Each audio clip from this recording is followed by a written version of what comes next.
There we go, guys. Hey, I am off camera right now. Well, right now I'm on camera, but I'm gonna stay off camera so that you can see what just happened. There we go.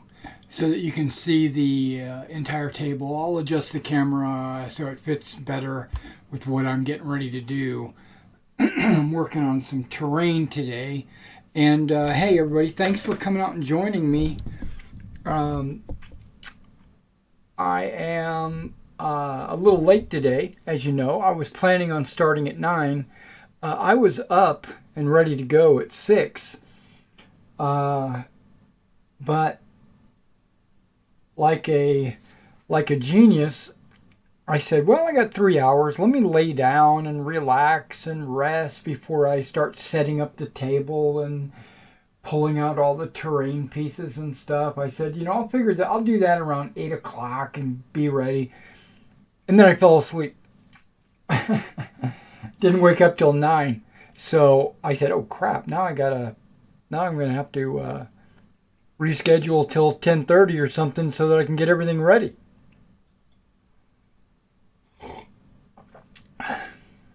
And so I've been kind of running around. I cooked some eggs. I just finished making some coffee, which I'm sipping on right now. And I noticed I'm a little short of breath today. I don't know if it's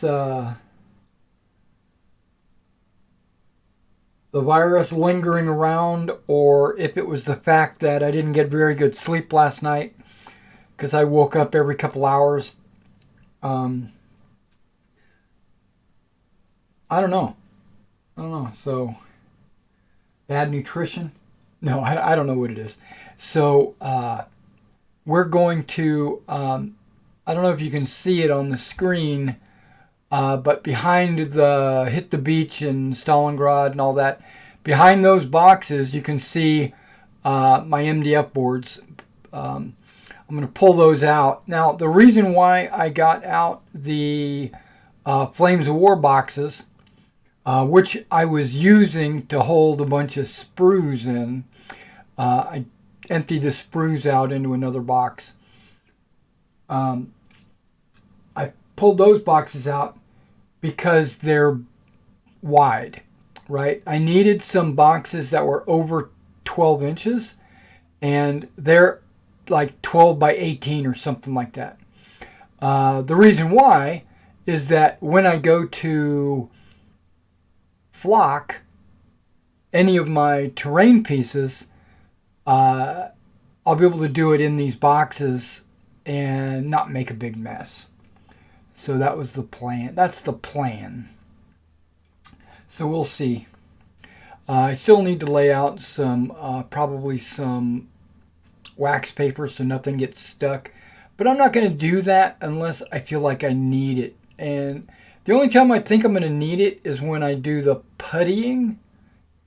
Yeah, maybe I go ahead and get some wax paper out. But let me sip on this coffee for a minute. Get my heart pumping a little bit better so we can get this ball on the road. Or get this show on the playing field. I don't know. Launch this rocket to the moon. Whatever the saying is.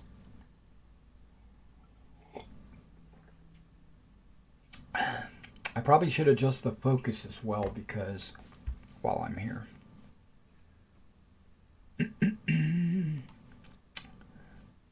It's probably on autofocus. And a lot of times it'll go whack. It's like I'll walk in front of the camera and it'll like lock on me and then it won't go back to the thingamajigger or whatever. So I'm just going to turn autofocus off. Which it's off now. I think everything's looking good. Yeah. In regards to the camera. Also, I've got chat up. So if you chat with me, just understand that I'm sitting right now. I'm currently sitting in front of the computer. But when I'm up and I'm working on the terrain itself, I won't be anywhere near the microphone, or not the microphone. I won't be anywhere near the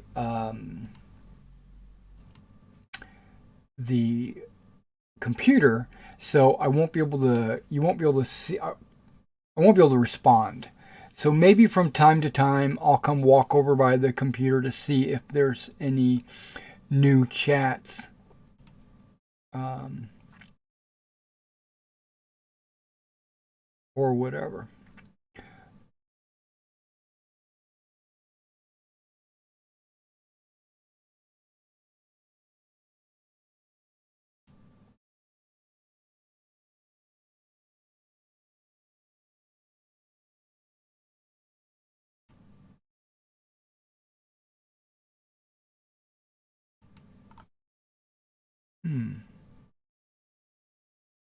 Okay, full cam doesn't have my chat dock widget.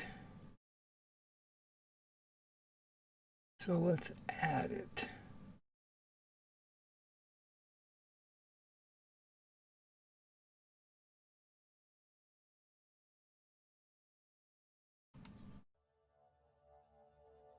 Whoops. Sorry, I'm all over the place. Okay, bear with me. Trying to figure out how I got this.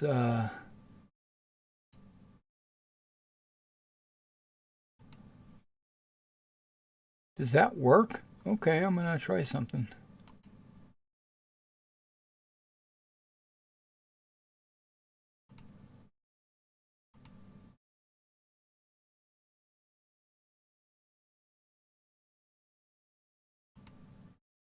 Interesting.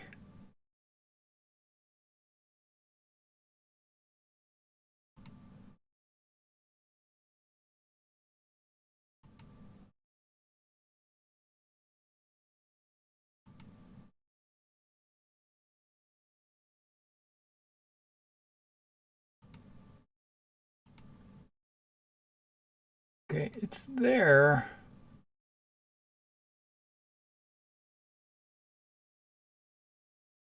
Why is it not?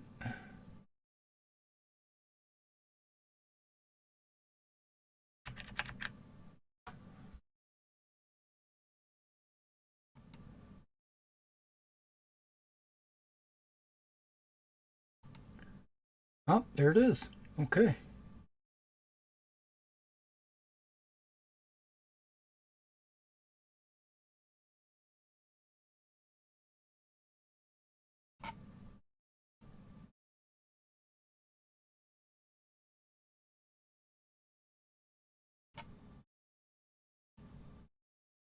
I think that looks good right there.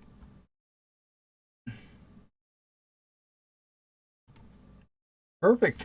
Okay, cool. Let's lock that in.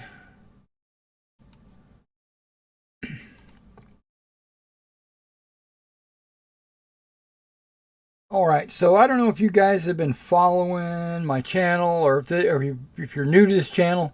If you're new, welcome to the channel. I'm not in any hurry.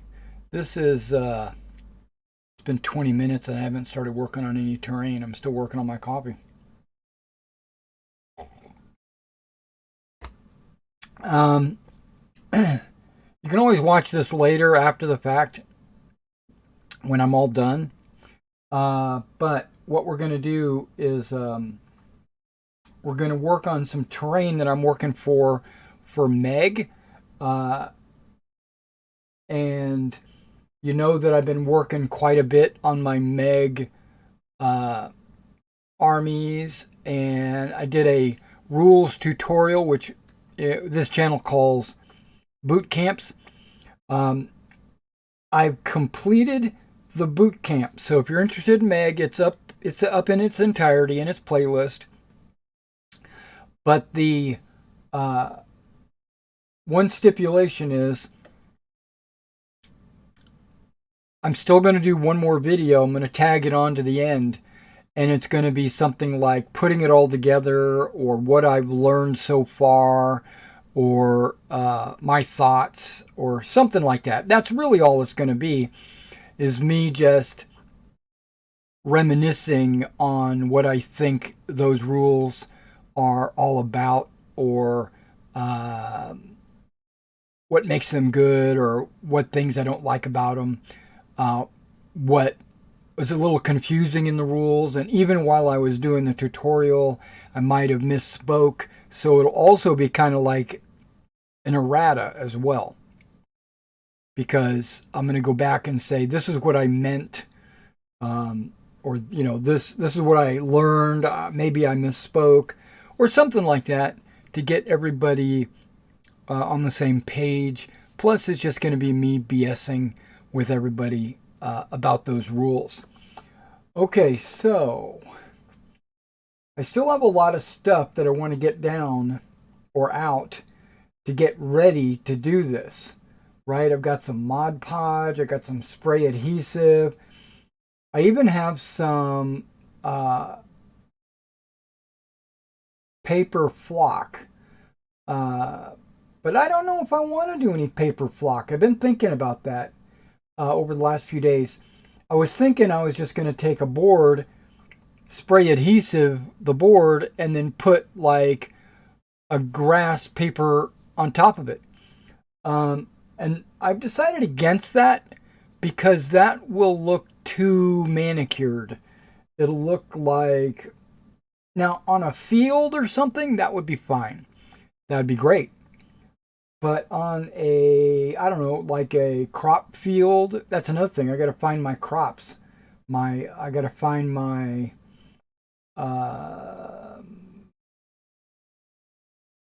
do you call those things? I got like a floor mat that I've already cut up into little pieces, but they were cut up for 28 millimeter.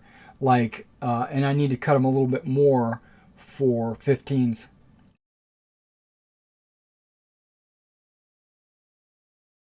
Okay, I've only got like one more sip out of this coffee. Let's go ahead and get this started.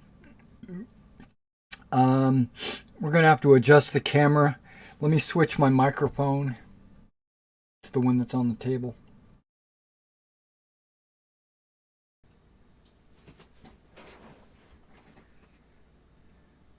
I'm going to bring this coffee with me.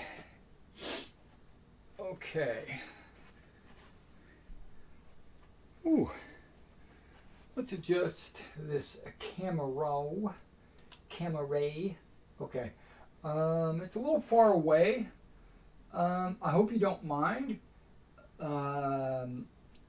It's out of my way, but more importantly, okay, I could probably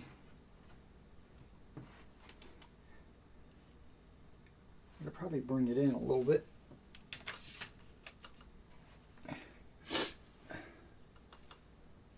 There we go.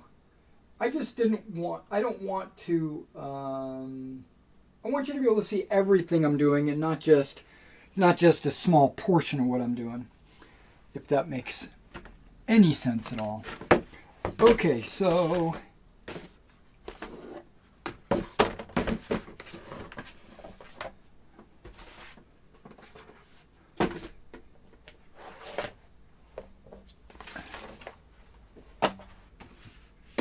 that's for when I get ready to flock.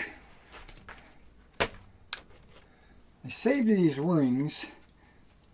I got these rings when my floor mat came in. Okay, I got my foam cutter.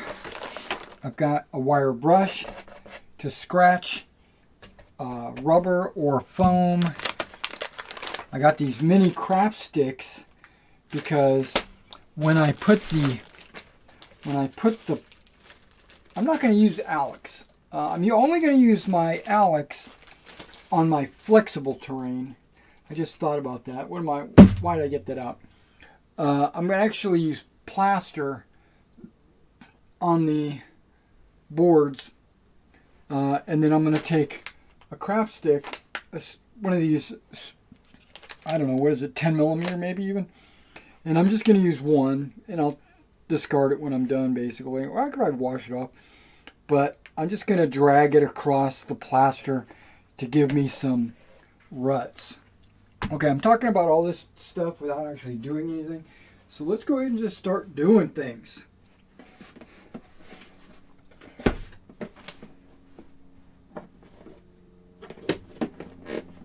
Okay.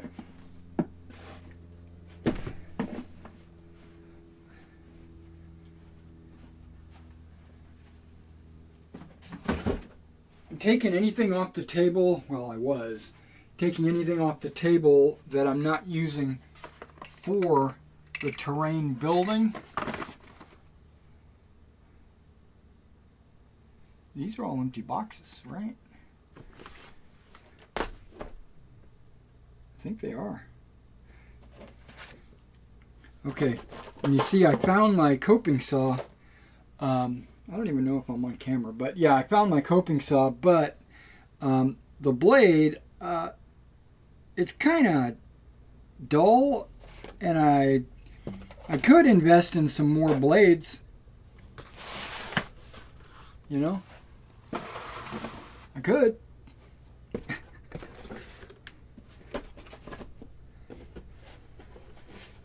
Okay, why is this heavy? Oh, because it's got a saw. Yeah, see this Bosch saw? 12 volt.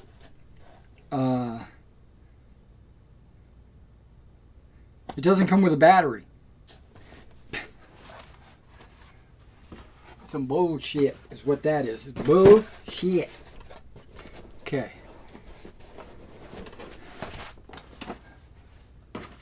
So that'll probably be for sale at some point, because I'm not going to go buy a battery for a saw that was given to me as a gift.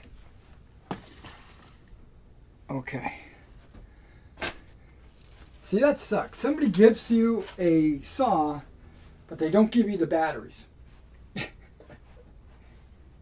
Okay, I don't know if I'm going to use these boxes as well. Smaller pieces I probably can. Like this. Oh yeah. See, I was afraid that these big pieces, see, wouldn't fit in there, but they will fit in these big boxes like this.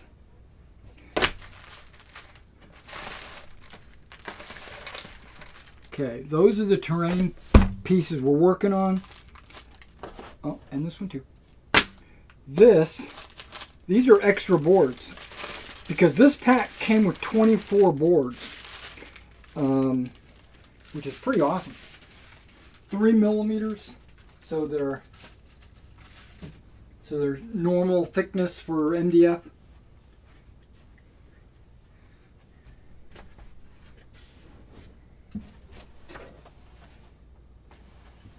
Ah, that's why. Okay. Aha.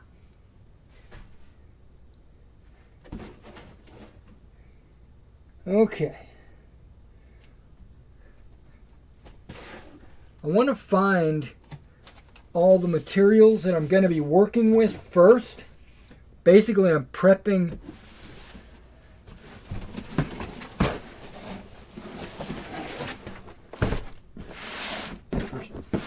that's for shipping. I want to prep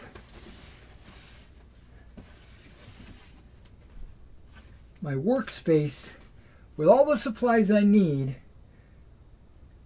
so that I don't have to go digging it up.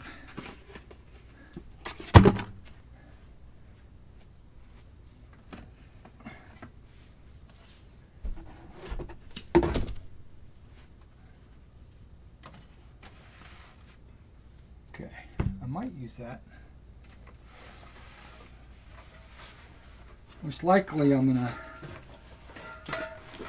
paint on some Mod Podge. Got half a thing there. I got 3/4 of a thing there, and this one's empty. I was going to save it for some reason. I've got a full thing of scenic cement. Great. I'm not sure why I got this in there, huh? But I'll leave it. Okay,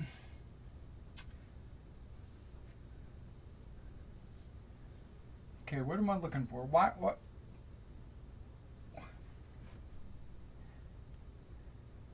Why did I stop? What am I looking for? Crap. Oh yeah.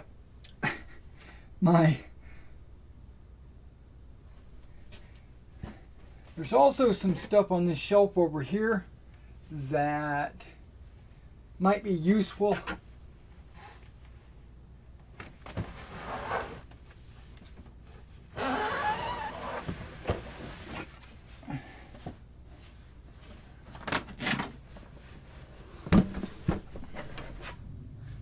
Might not be useful, but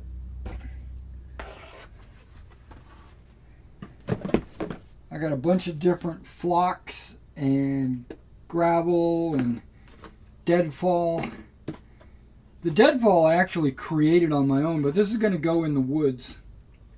I'm definitely going to be using that 100%. Okay, so that's good. Got some balsa wood here, but I'm not going to be making my... Okay, I also have my M4 over here. It's in the way.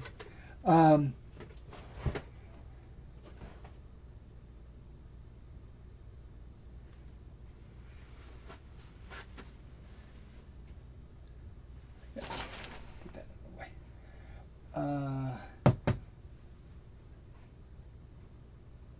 More flock in there.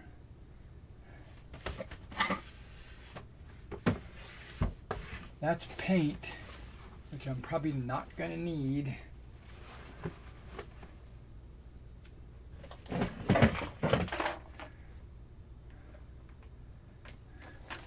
Okay. I'm going to be needing that later.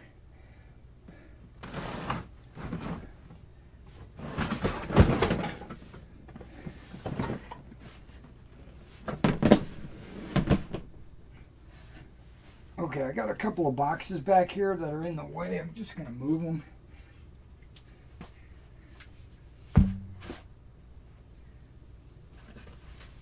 Shipping boxes. I was, one of the reasons why I was delayed today was because I was doing some shipping.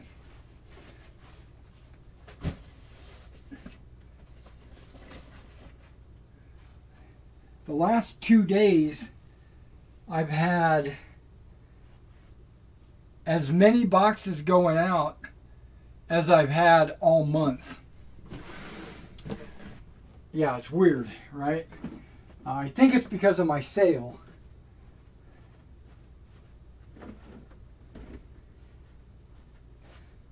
I have a buy more, save more sale, which means the more items you buy. Oh, perfect. Okay, I wasn't sure if I had any. Yeah, there we go.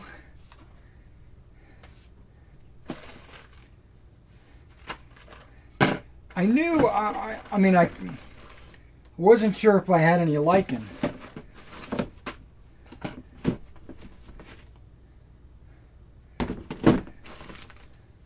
There is some clump foliage or some strands that I probably could use in the bog. Medium ground, sand. Okay. Sand is going to probably be good for use in the beach, the coastline, which I'm going to talk about here in just a minute. Well, I can talk about it now. I've got some rubber. Okay, what is this again? Okay, something that can be moved. I've got some rubber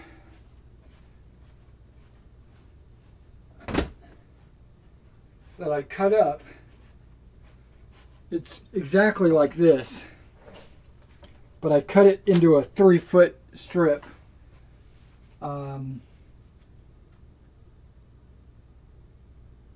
Where did I put it?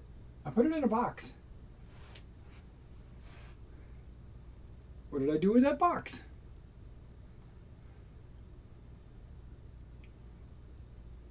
Okay, I'm looking around at all my stuff and I'm like, where the hell?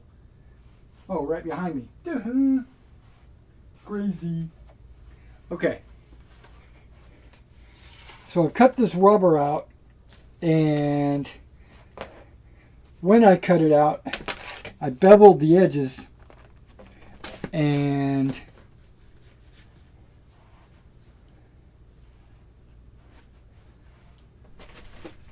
this is what I'm going to use the Alex on, but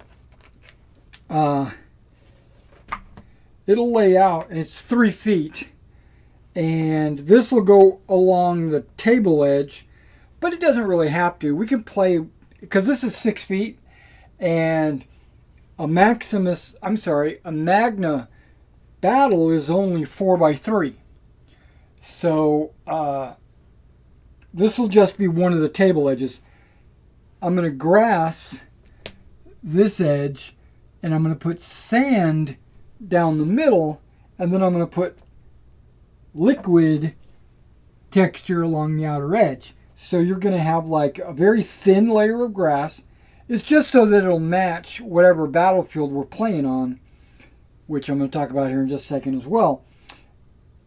Sand for the most of it, maybe not most of it, maybe half of it, half of the remaining area, and then the other half will be texture. I say texture, but I meant like water texture.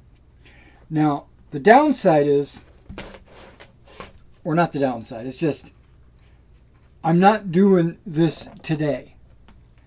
I'm not, and when I'm done, it should be able to roll up, and then I should be able to put it in a box somewhere.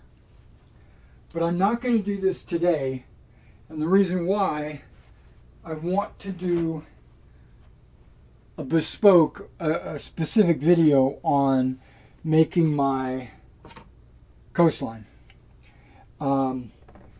After cutting, that was a 4-foot sheet, and so by cutting off a foot to make it a 3-foot, now I've got a 1 foot by 1 foot piece of rubber that I can make other things with. I don't know what. I don't really have any idea right now, but I can definitely make something flexible, but I don't really have any desire to do anything with it right now.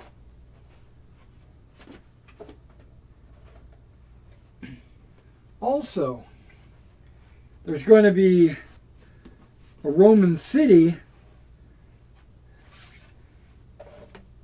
that I'm also not probably going to do today as well. I'm not doing the vineyard. I can do the orchard, that's not a problem. I want to do these, okay, I'm not going to do anything with the Alex, or I should say anything with the liquid paste, the liquid I'm not going to do today. So I'm not going to do the lake, I'm not going to do the marsh, I'm not going to do the river, or not river, I've already got rivers done. Okay, I am going to do the bottom of the vineyard I can do. The bottom of the orchard I can do. Field. Now, the Roman town I'm not going to do, well I can't do for one thing because my buildings haven't come in. So that's a negative. The village, I do have everything, I don't have everything I need for the village. Okay, I just thought about it. I have some animals coming in, pigs and cows I think, and I want to put them on the village. So I'm not doing those today. Now, I have this textured road. It's actually, I don't know if you can see that. It's that's in the dark, but it's got like this cobblestone pattern to it. It's also got like a felt backing. It's like 3 feet long. It's or it's 2.5 feet or something like that. But I could easily lay it out as a road, but I don't feel like I want to do that. I've been saving this for a long time. I was going to use it in my World War II battlefields that I made, but what I was thinking was I can use it as a roller. I could cut a little bit of this off, wrap it around a dowel or a tube of some kind, and then I can use it to roll over some plaster to make an impression of these stones in the plaster. But then it'll be a negative, right? The stones will be deep, and then the grass or ground around the stone will be raised, so it'll actually be wrong. So I can't do that. They make rollers that you can buy. Okay, here's a large hill. I want to do that. A couple of them. I want to work on mountains today. We're going to do that for sure. The forest we're going to do.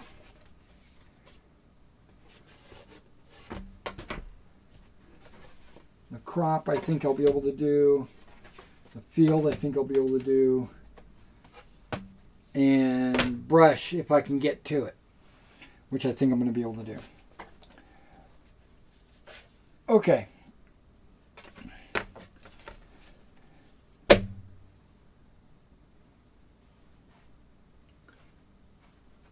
Bear with me, guys. Short of breath.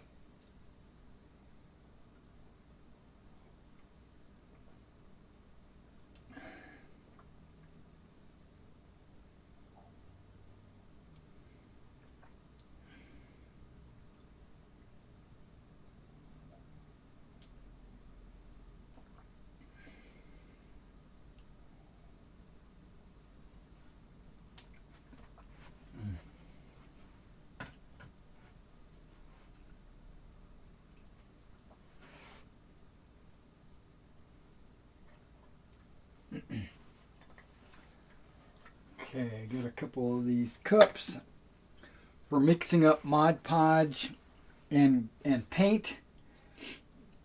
I was thinking I was going to use this brush, but this brush is just way too big. It's not going to fit in there. Actually, it can fit, but I have a smaller one. Let's do the smaller one. Oh yeah, I was going to get this out. Oh yeah, keep forgetting. My mind is all over the place, guys. But you love me because of it. No, I don't know.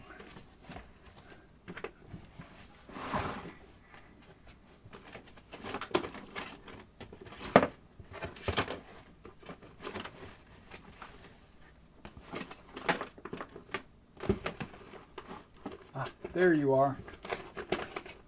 No, you're not. That's the old one. Dang it.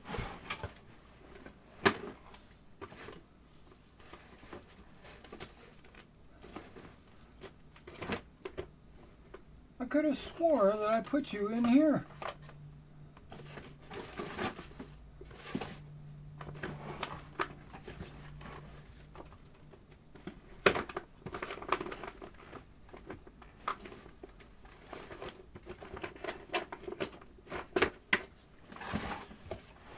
Okay, that's the second time I've lost my little brush.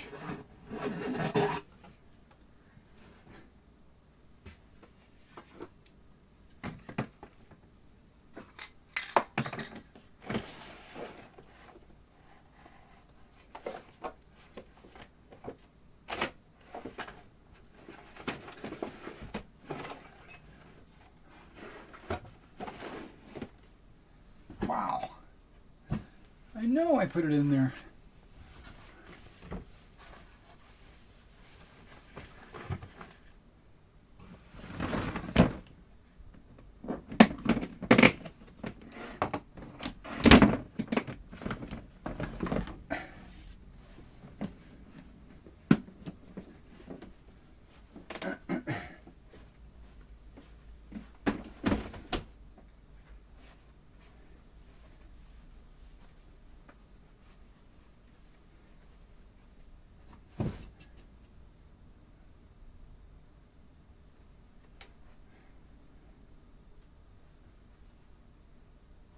Unless nope, I don't see it. Oh, dang. Ding, ding, ding, ding, ding. Okay, so bear with me. I am still trying to find my...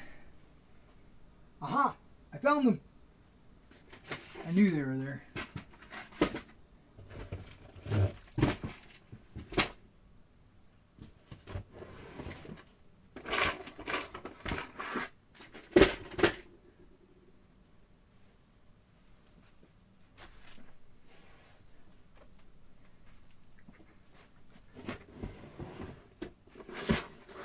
Oh, really? Huh, interesting.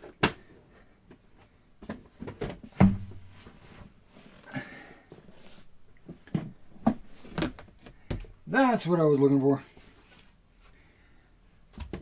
This whole tray, actually. I've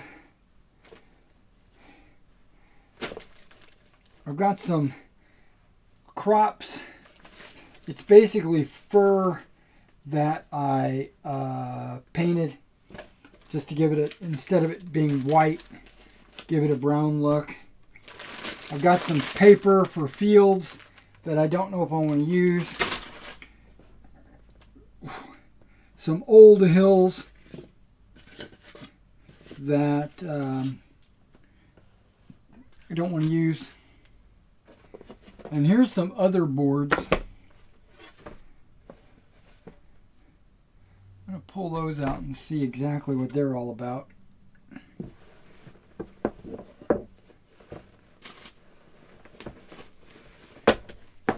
I bought this originally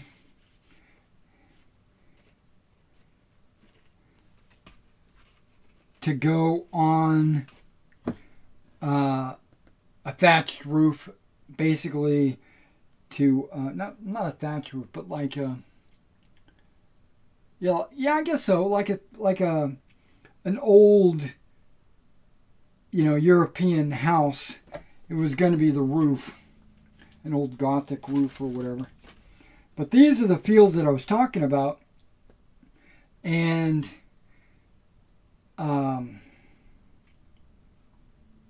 you can see how gigantic they are.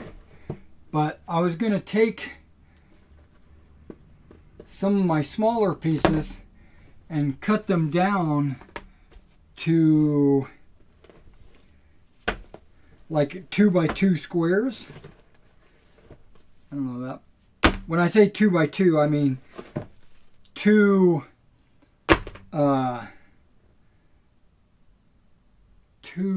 base widths, and put them on a field board.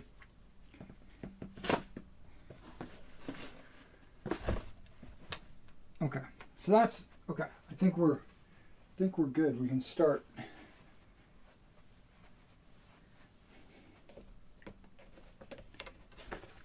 That'll go in my crop, because the field is actually going to be the plowed field. Brush is just going to be flock. I think this was woods. I don't remember. I should have put that on the bottom instead of on the top. That way I would know. I still can, I suppose. Yeah. Yeah, that's probably all I need right there, just that one piece.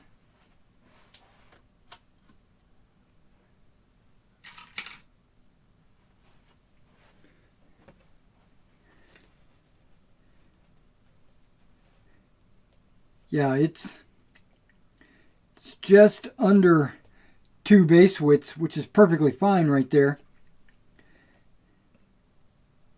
And it's just over 2 base widths this way.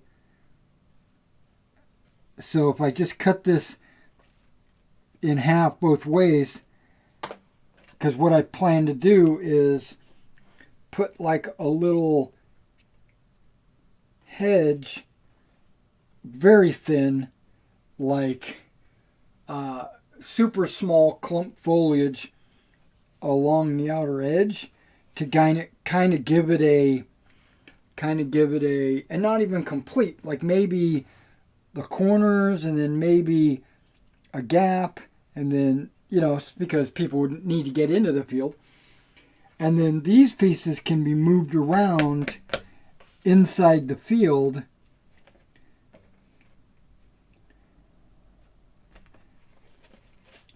And I want to paint the bottom of this, not the actual bottom, but like the edge. Even though this edge is fine, I want to kind of spray it with maybe this dark brown. But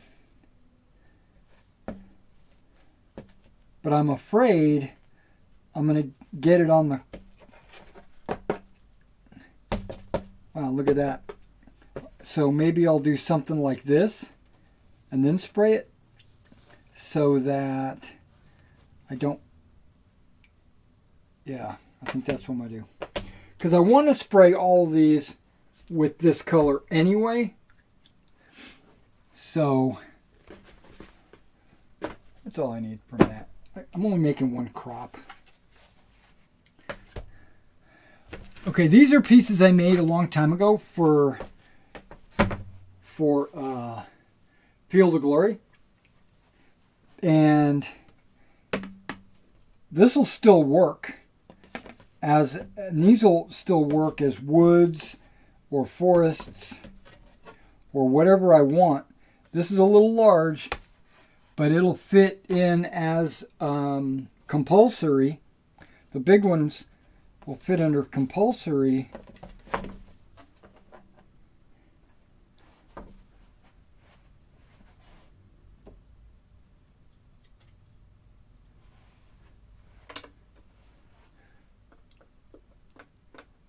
Yeah, it's still under 7.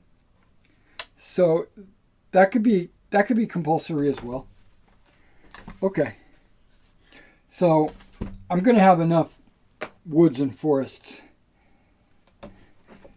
And then I made this lake a while back.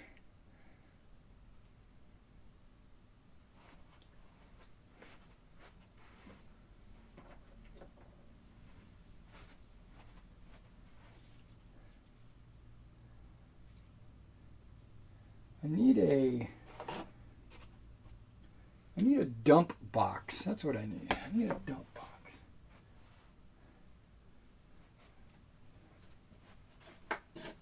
Something I could just dump stuff in.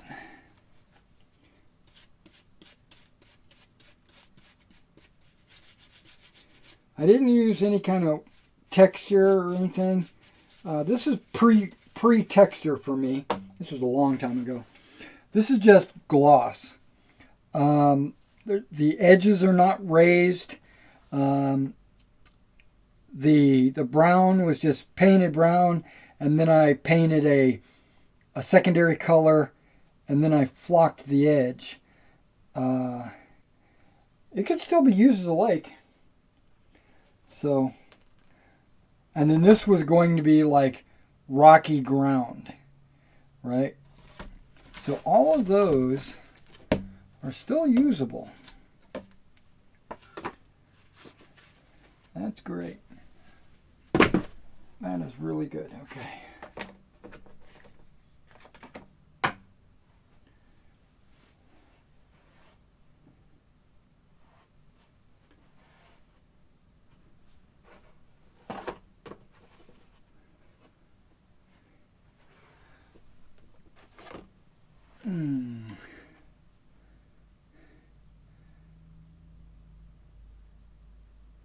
Okay, so let me cut this, right? I cut it with scissors originally, but I'm going to cut it with a box knife this time. Before I spray it, because if I spray it and then cut it, there's going to be these 4 sides that will not be sprayed. And these don't have to be exact.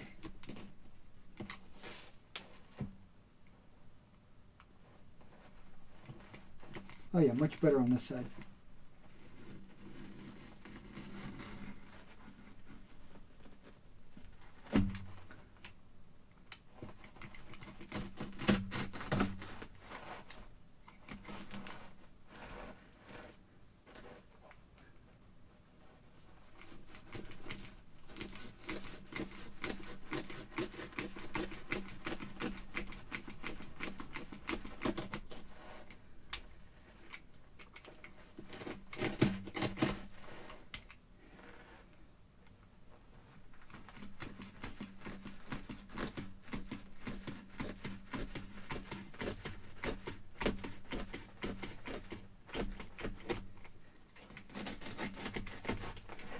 And I recommend not throwing any of this, what do they call it, coconut fibers.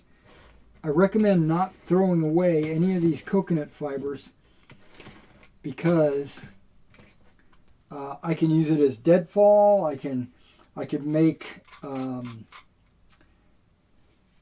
you can make like haystacks, you know.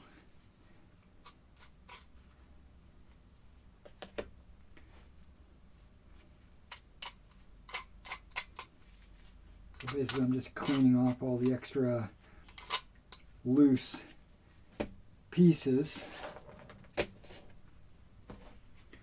It's kind of just hanging off.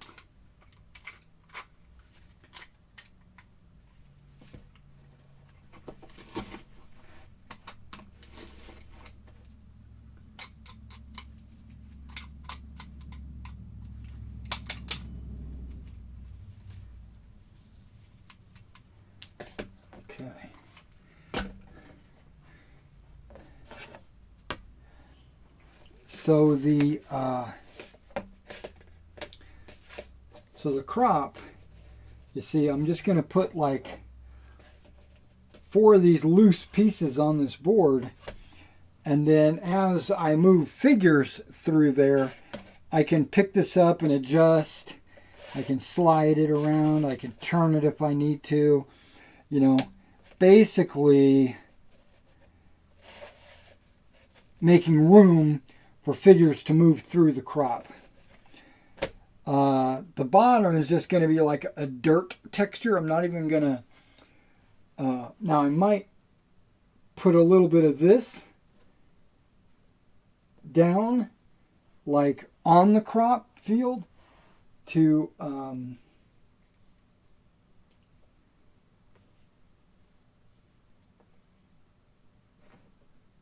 so that when you move the piece, it'll still have a lot of the banana fibers down.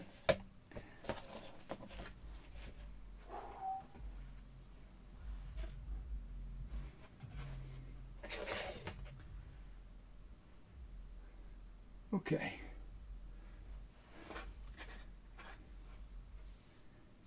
Saving the banana fibers.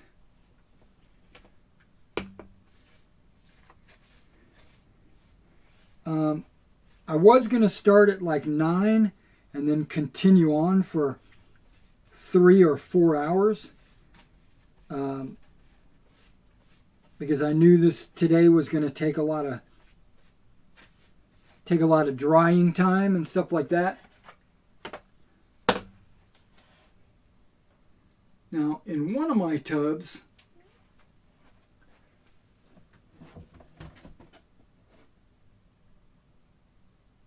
it's not that one.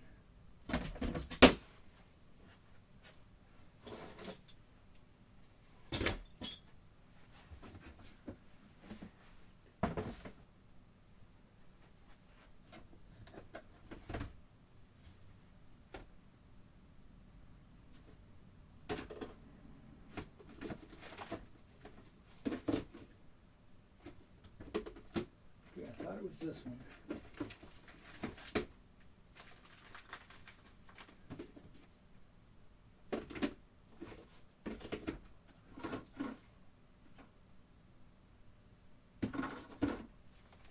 Huh. It's not this one?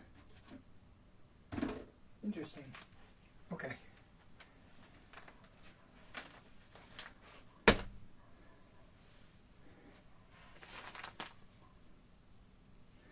Yeah, I've got this that I might put on the tops of the crop.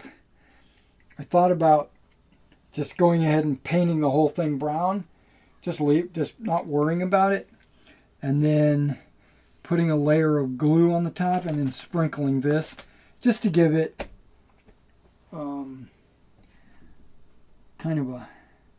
Thought about putting green on it as well, but I don't know.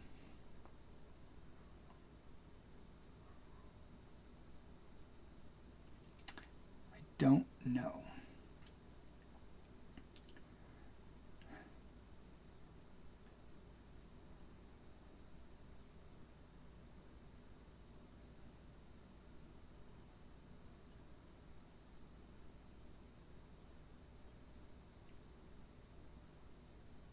All right, give me a second, because I do this outside.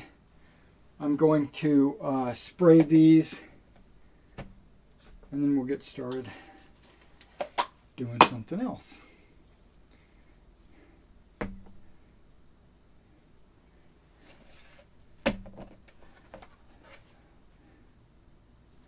Yeah, I think I'm just going to turn it over and just spray around the outer edge. Yep, we'll see what it looks like.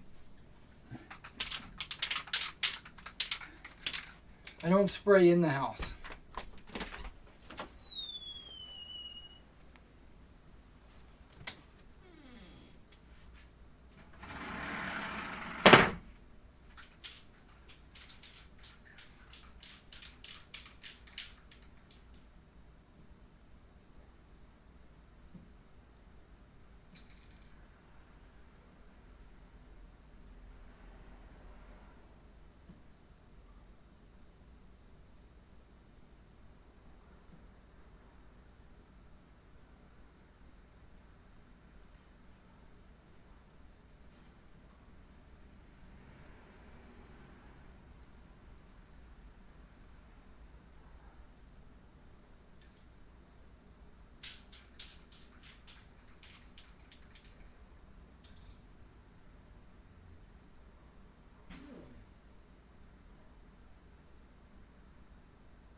Okay, there is something wrong with this spray head. Yeah, I was able to spray.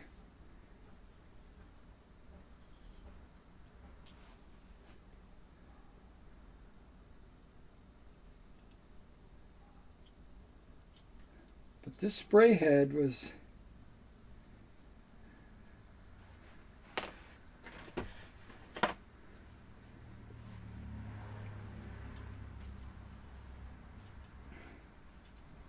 messed up. I've got multiples of these. I can pull one of the heads off of another spray can if I have to. But it did spray. I had to press against my body and press. But it worked.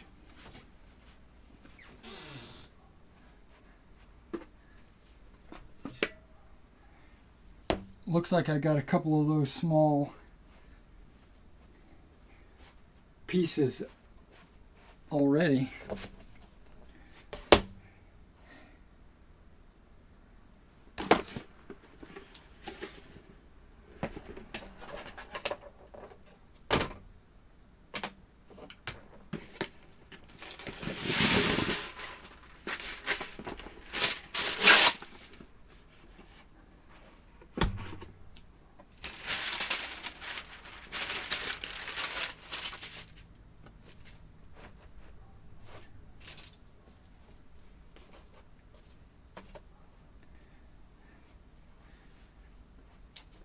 Okay, now I like to use dry decks. It's a nice little spackle.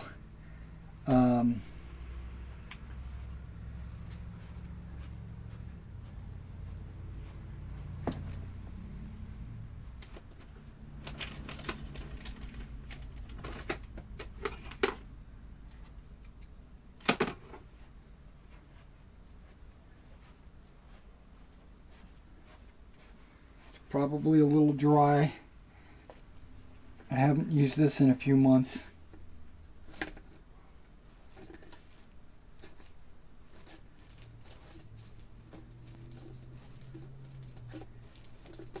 So I might have to add a little water, stir it up a little bit.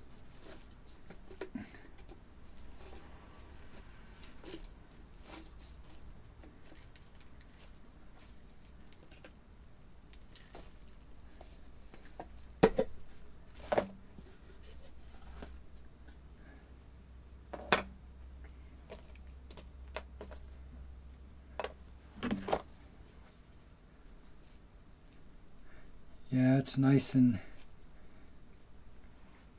it's too thick. Let me go add a little water.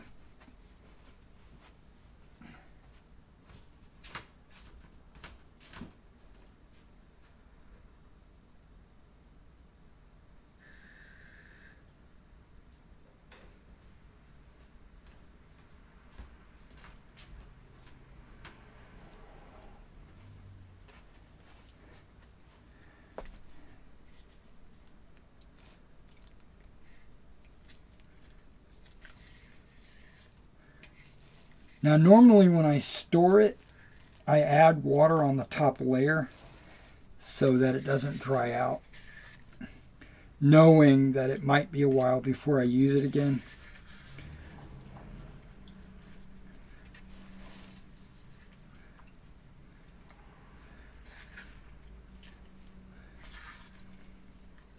And you'll notice that I didn't bother painting the field or anything yet, because this is really I'm not going to put any spackle down for the hills because I'm going to be gluing some foam onto the wood. Oh, here's a big field. Okay.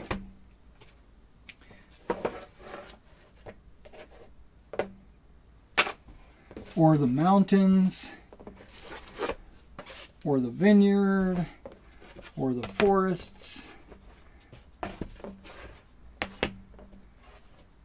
Nope, not the orchard or the hills. Okay, good. None of that is gonna get any spackle.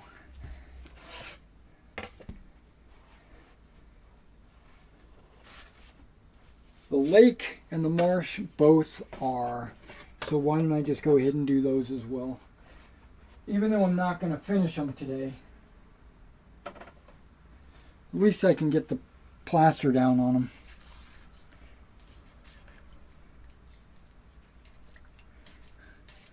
I need to get a cup of water.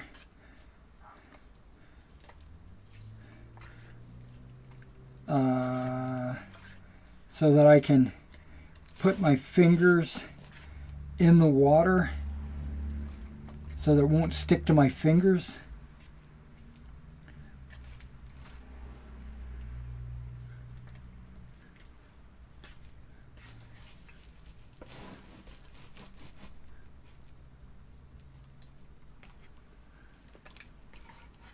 Normally this is pink, and then when it dries it turns white. I don't know where the pink is because it wasn't dry. Okay, but it's got the texture that I want.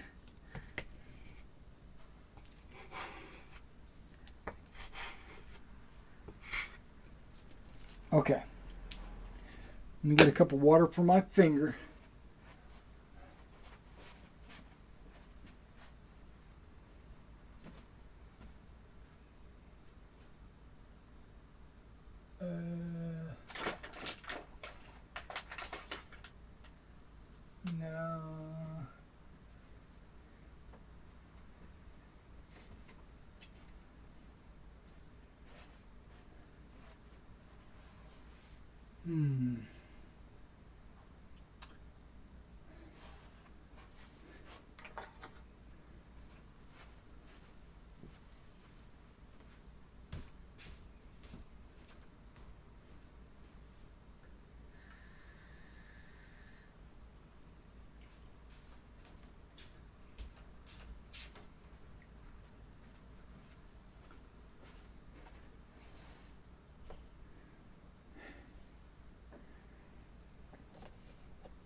Okay, hopefully you can see what I'm doing. Okay,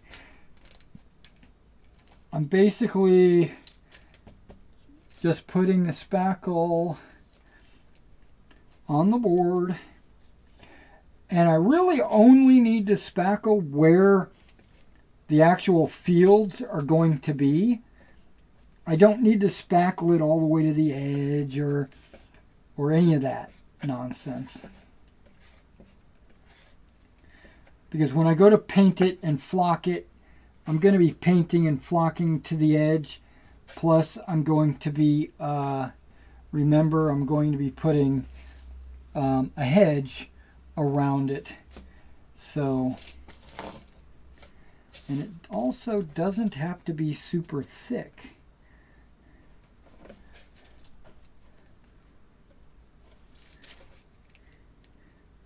And if I get spackle or whatever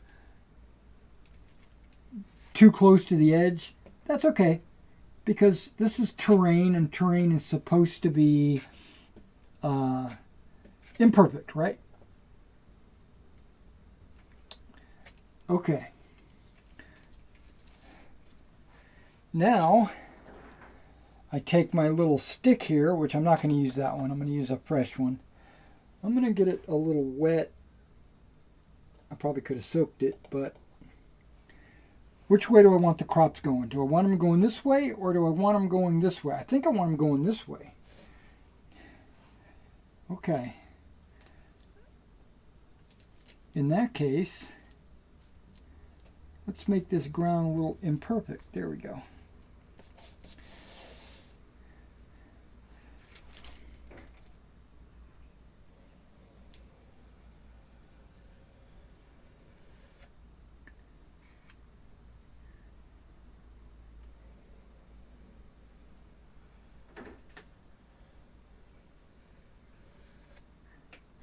And yes, I'm going all the way to the ground.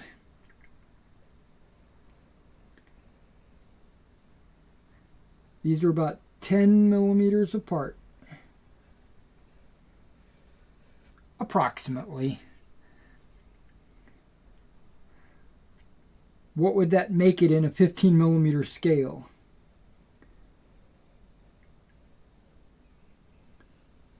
About 4 feet apart. If 15 millimeters is approximately 6 feet, it's actually closer to 5, 6.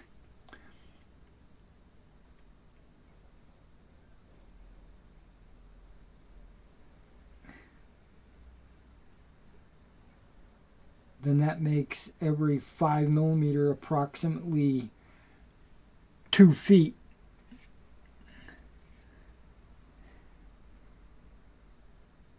So 10 millimeters would be about 4 feet.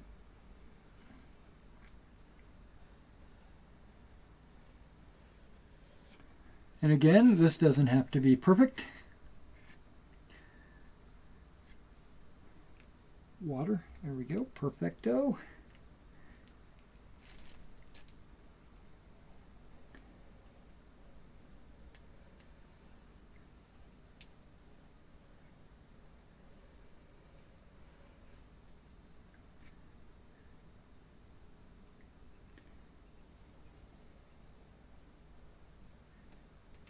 Probably should have thinned this out a little bit more.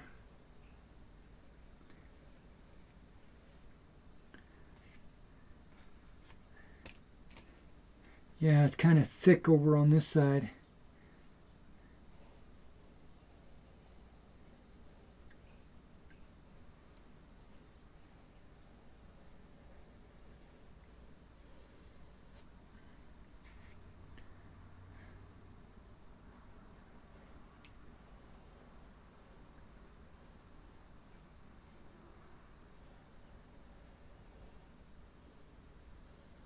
I'll know better for that one.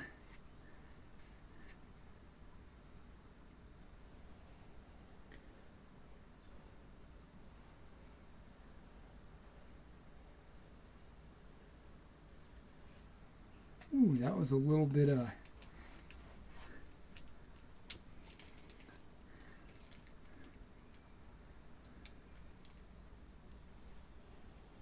little bit crooked.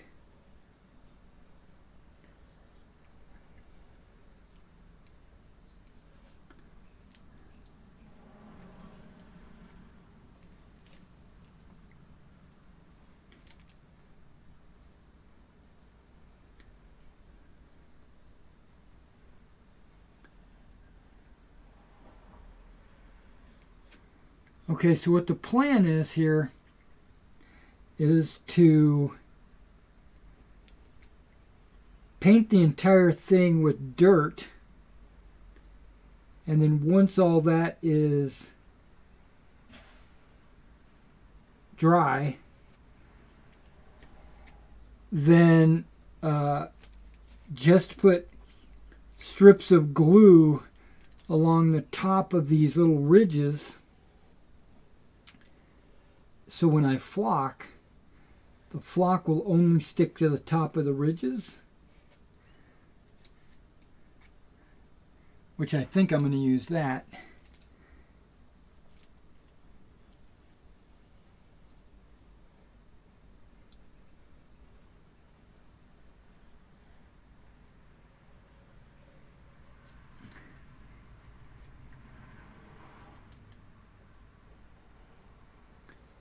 And as it starts to dry, I'm going to come back in with my finger. That might be 30 minutes from now or whatever. I'm going to come back in with my finger and kind of smooth out the top of these ridges. They don't have to be.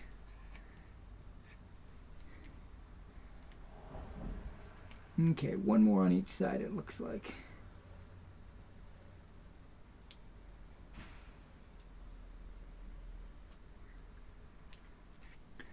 Yeah, it's already starting to dry. I can feel it getting crunchy.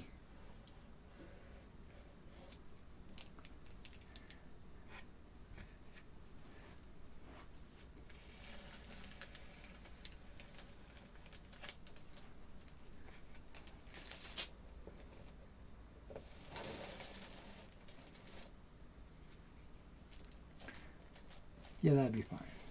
That'd be fine. I probably should have went one more row over here on the right, but what can you do? All right, so set this off to dry. I don't know if you can see that, if the focus, because I turned off autofocus, but you can see when, you know, what that's going to look like.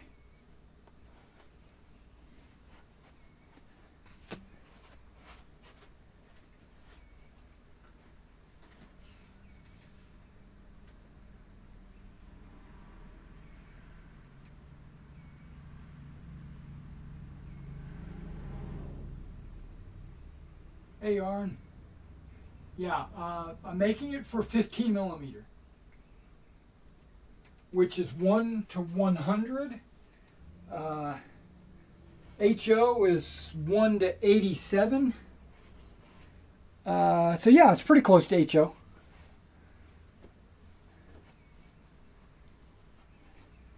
Okay, one more field.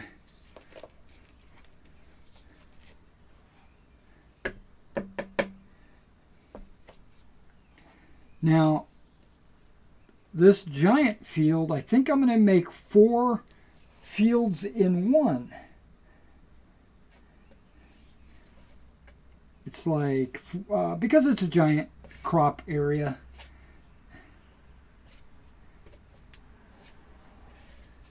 I think that's all the putty I need, because I realized I made that too thick.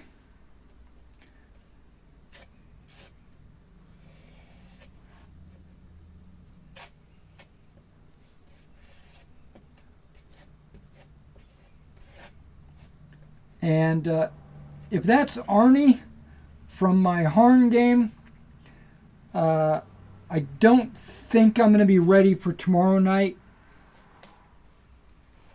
I really wanted to restart tomorrow, but I'm just being honest. I'm not ready. But I definitely want to restart next week. For absolute sure. 100%.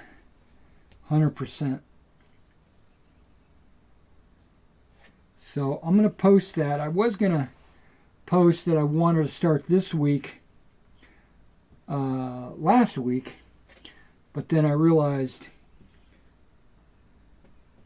part of the way through the week that I wasn't going to be 100%.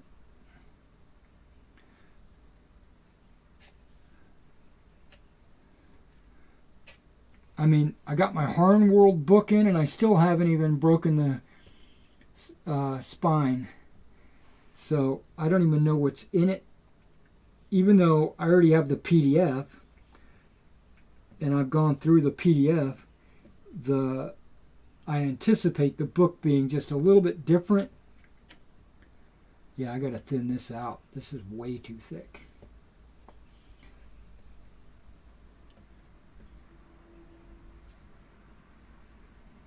Okay.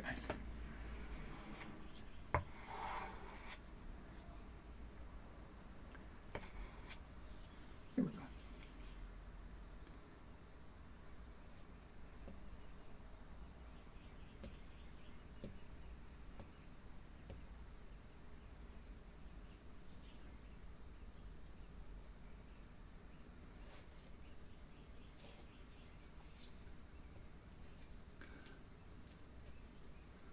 Yeah, I need some down in this corner. Come on now.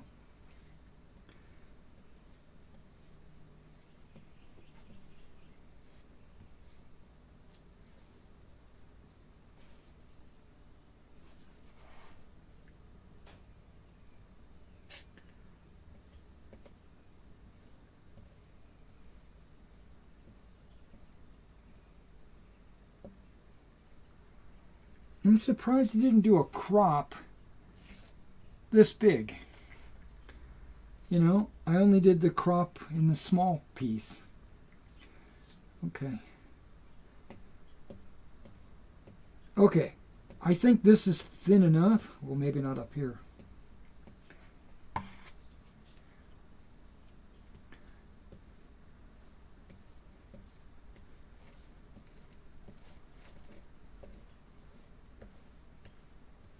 Yep.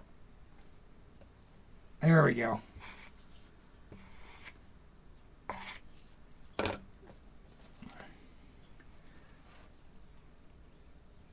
So just so you know, I plan to make a crop going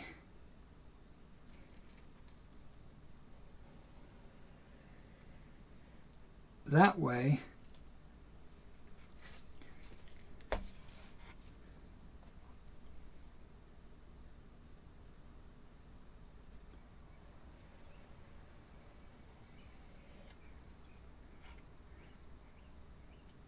I hope nobody thinks it looks like a swastika.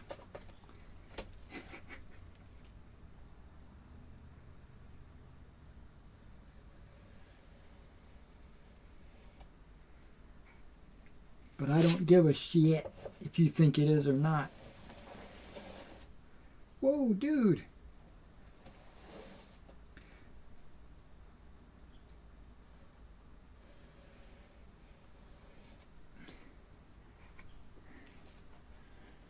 Okay, so we got our 4 angles.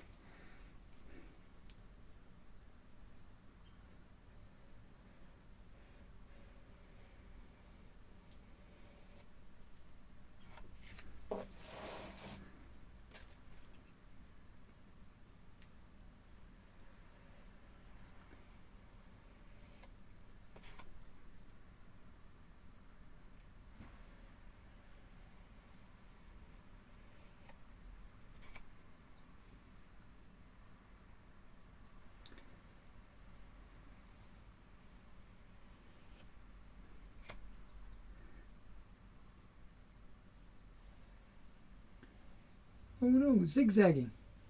That was me just slipping, messing up. But you know what? Maybe the oxen pulling the hoe was a little feisty.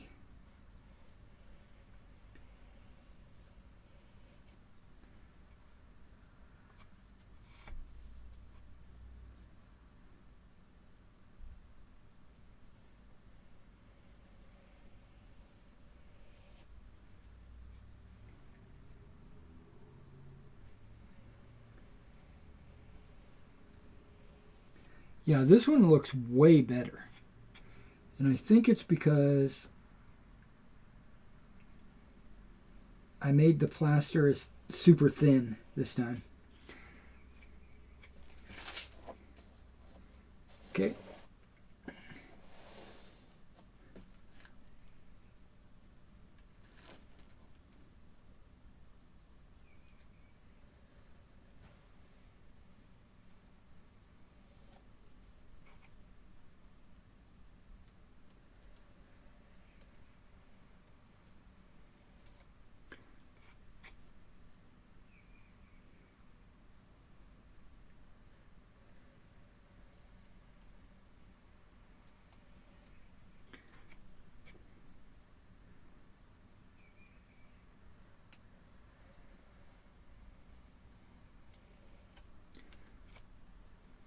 Alrighty. I'd love to like chat with you guys, talk and stuff like that, but I've got a one-track mind and I'm concentrating on trying to make these lines as straight as possible.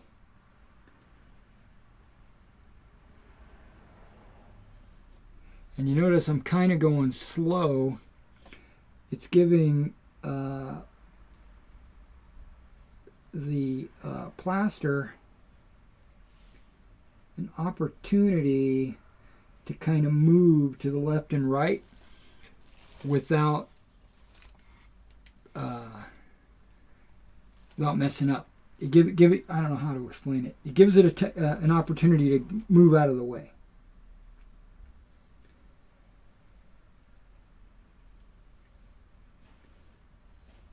You know, like a snowplow.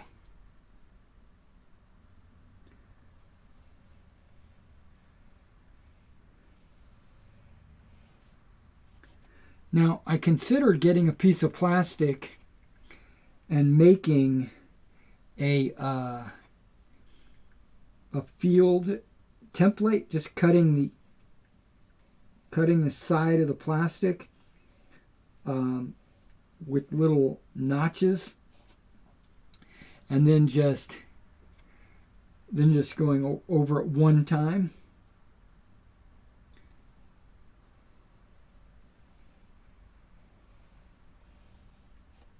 But I decided against it because I don't think, I've tried that in the past, and I don't think it looks good.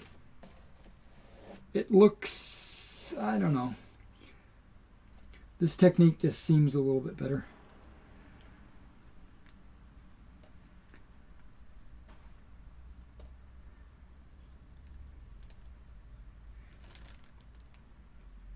A little bit more personal, I suppose.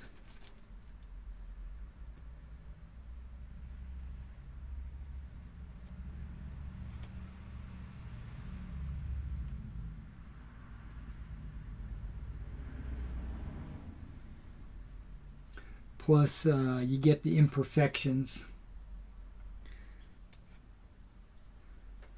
Okay. Let me do something here.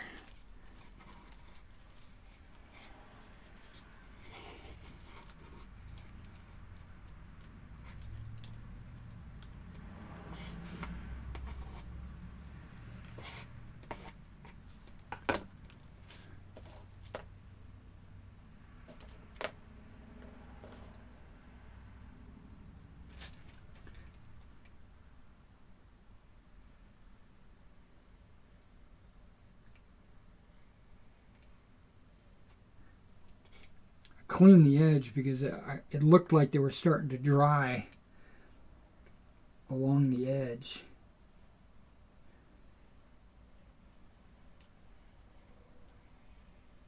of my tub. Might have to add some water to it.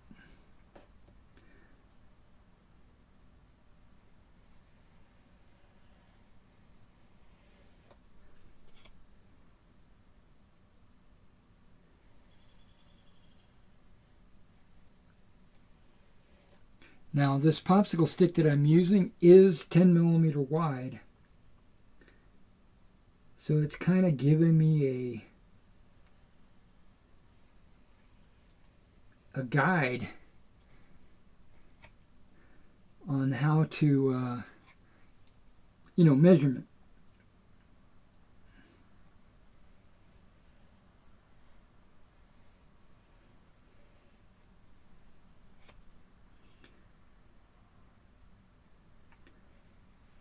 Oh, and that's another thing. When I do these fields, I could do different colors of flock on each field.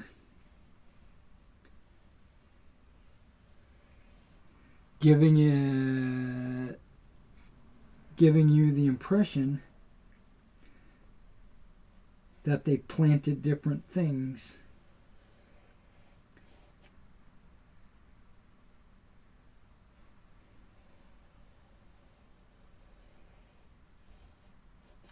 There we go. Okay, we're on the last one of my fields.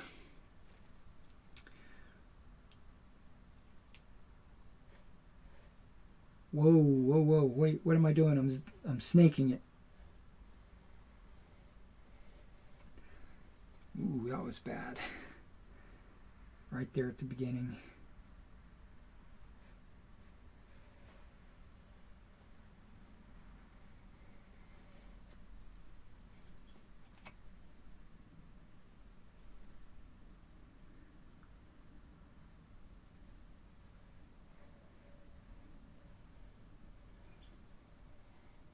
Also, I left the back door open because, believe it or not, this spackle's got a little bit of an odor to it.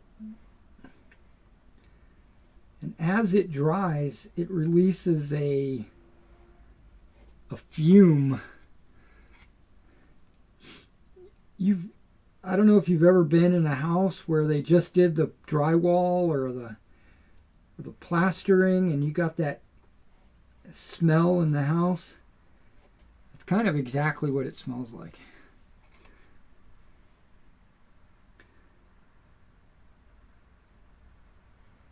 Kind of exactly.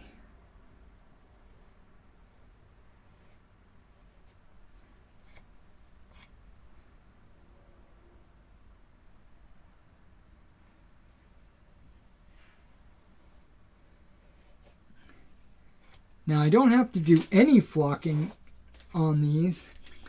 I could just leave it all dirt as if it was freshly planted, right? Nothing's grown yet.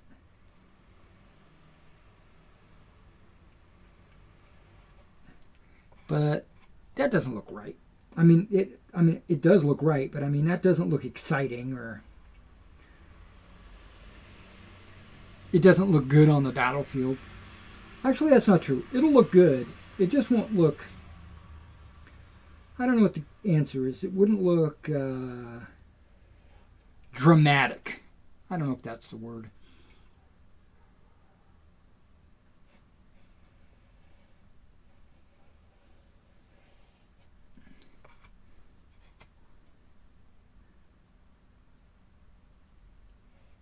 I think this will be the last one.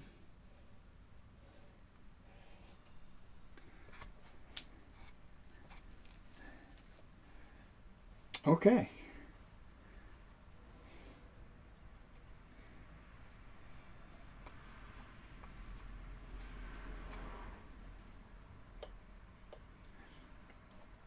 We have our fields.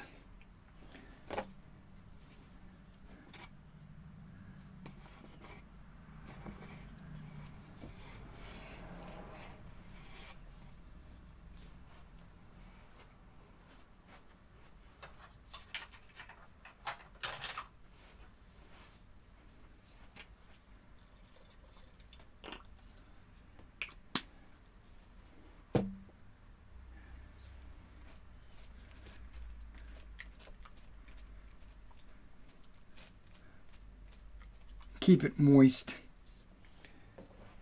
That's what she said. Okay, set that off to dry as well. Now this lake, it's going to be very easy. Very, very easy.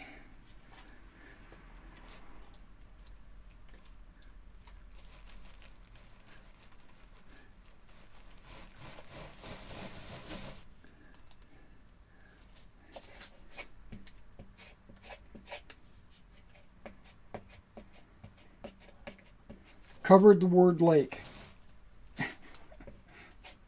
because when I go to paint it, that black will shine through. I already know.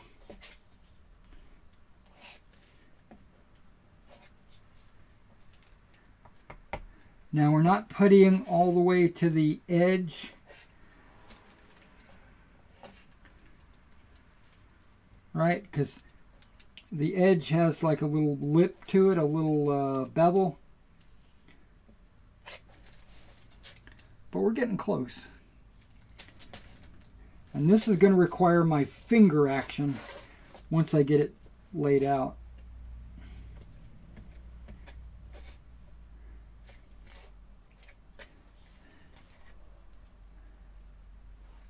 And you'll notice I used quite a bit of this on this lake. I'm going to use probably as much on the marsh, maybe even more.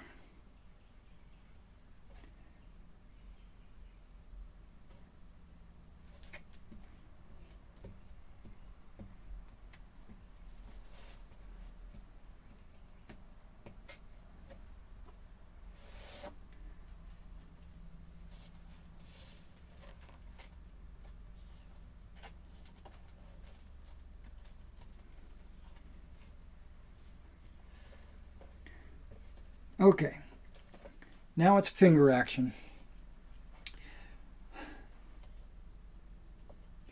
Okay, I got my Mark 1 applicator tool. I got it wet so nothing will stick to it. Rolling up my sleeve. That was habit.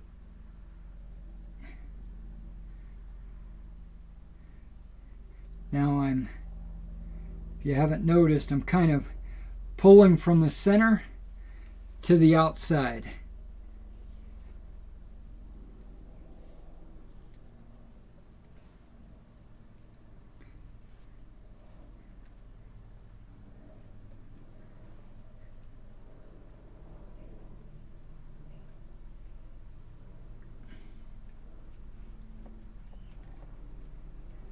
And I am applying a little bit of pressure so that it gets very thin in the middle.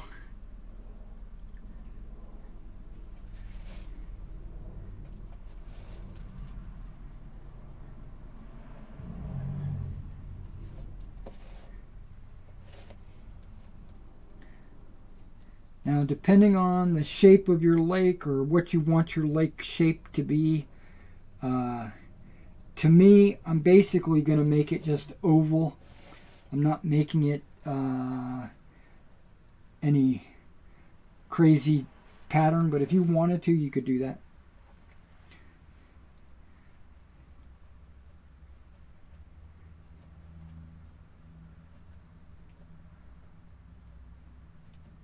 And I'm going pretty close to the edge because this is supposed to be a terrain piece that is impassable to troops, right? And so why would you leave a whole bunch of flat grass along the outer edge that looks like it would be passable? Right? I hope that makes sense.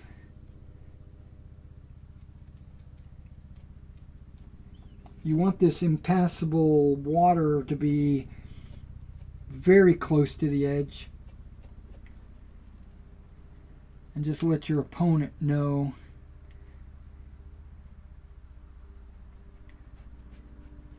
that the whole board is the lake, not just the graphical image that you've got.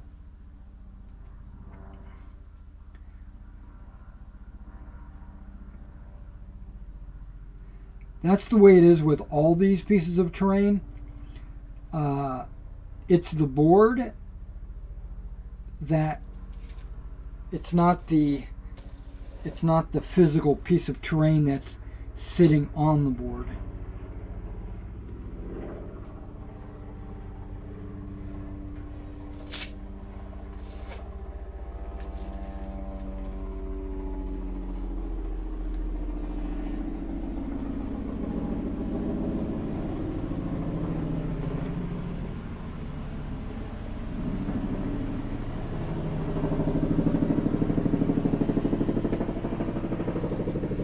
Guess you guys can hear that helicopter.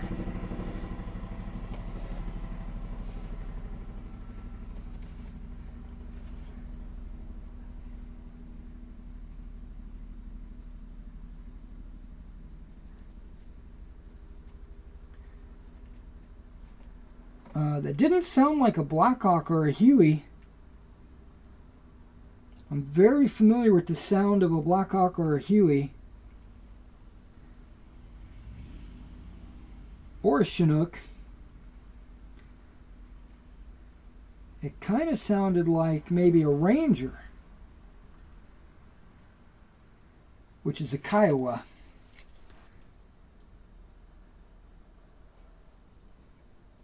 Okay, so now I'm just making the bank.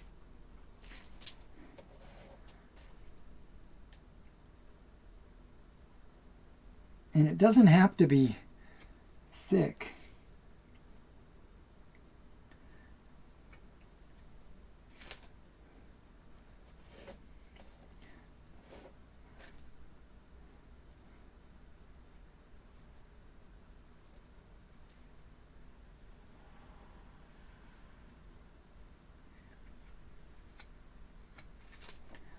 See, and as I get it like stuck up on my fingers, I wipe it off, because what that's doing is it's thinning out the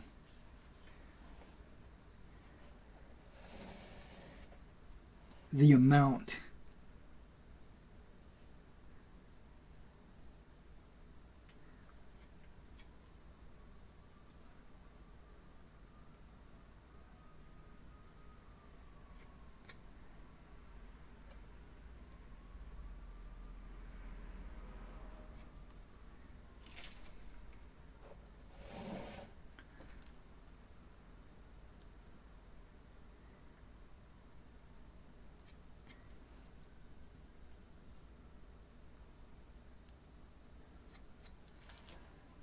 Okay.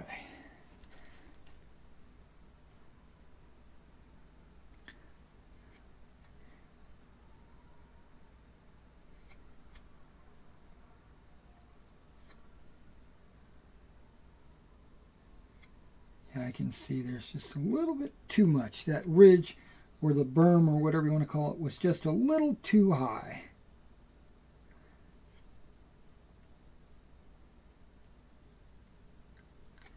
And this thing's going to look a lot like a pond, you know.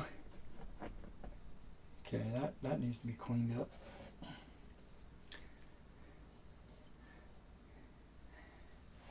Because it's going to be kind of, but it's a lake at this scale.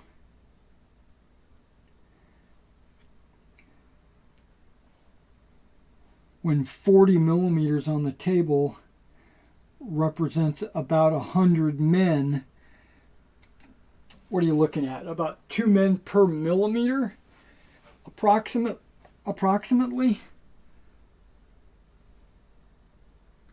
2 men side by side?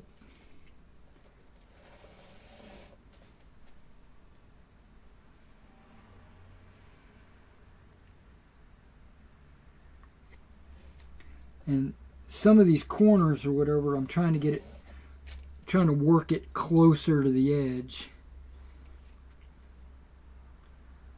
Because I realized I was cut the corner too sharp.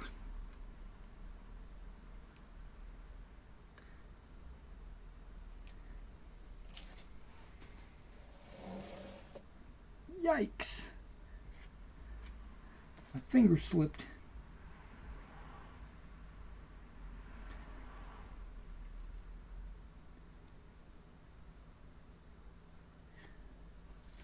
Okay. I think we're getting there.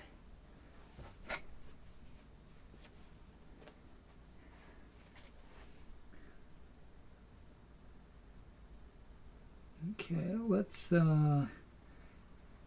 do some finishing touches.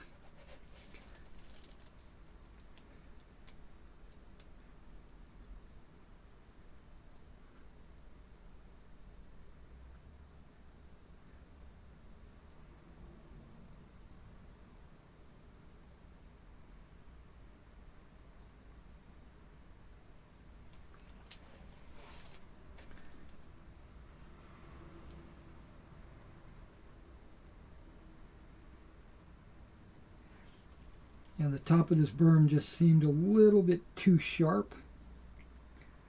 So I'm trying to just hit it just a little bit.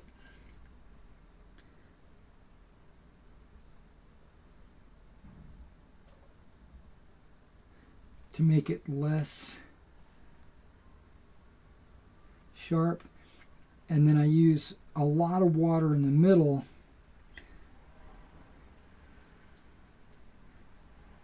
to kind of smooth out the lake.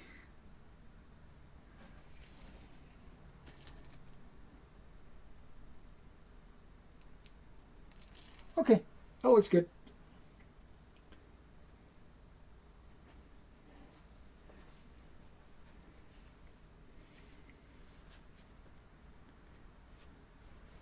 I'm going to have to set that off to dry. Not just dry, but I'm not going to finish this today. I'm going to work on that at some future point.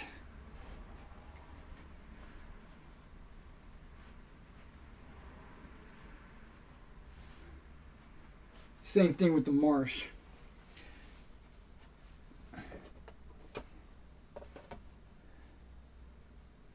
Okay, so I thought about not doing a marsh. I really did. But then again, I said, what the hell? I'll make a marsh. It'll be fun. And it'll be available just in case.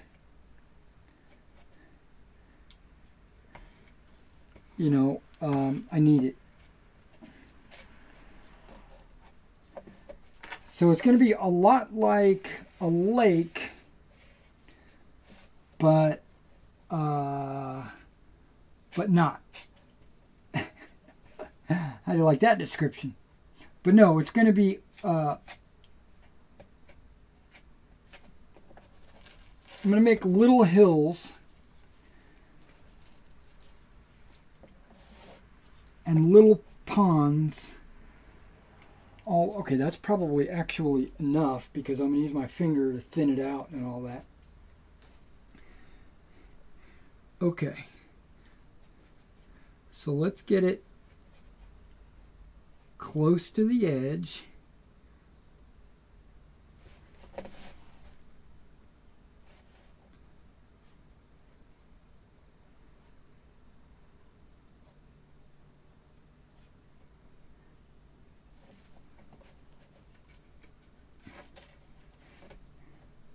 And the only reason why I'm putting any kind of putty on this is to make it three-dimensional.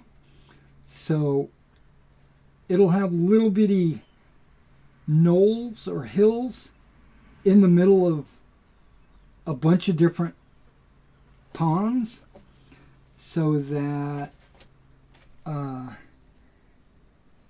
I wanted to do that so the water will actually settle down into the low areas and the hills will stick up out of the water. If that makes any sense.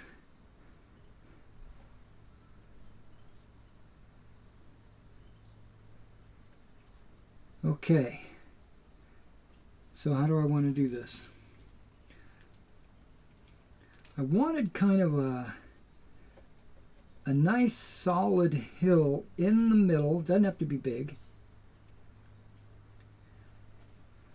And then I wanted some low grounds around it.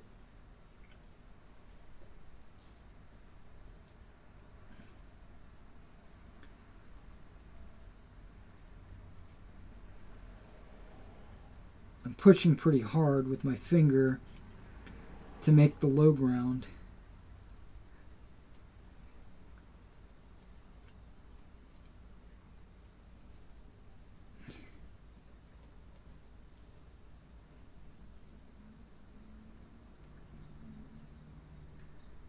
And I don't want to make them round. I want to make them kind of random a little bit.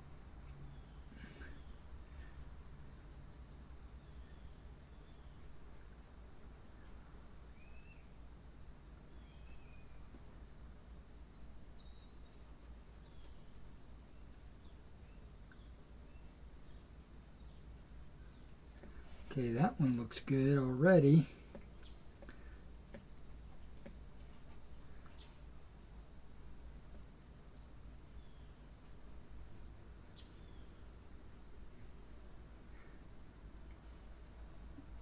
Make that one kind of look a little bit like a, what do they call that? A pea.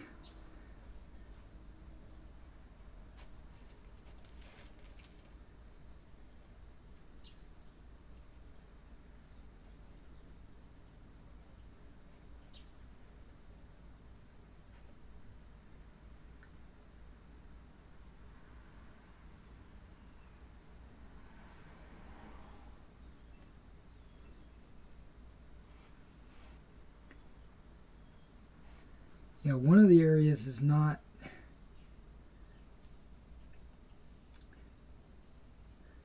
doesn't have enough putty. I could add some, I suppose. But I'm just drawing it from other areas.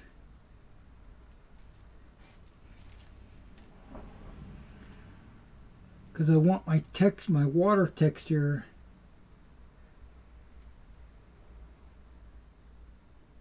to stay in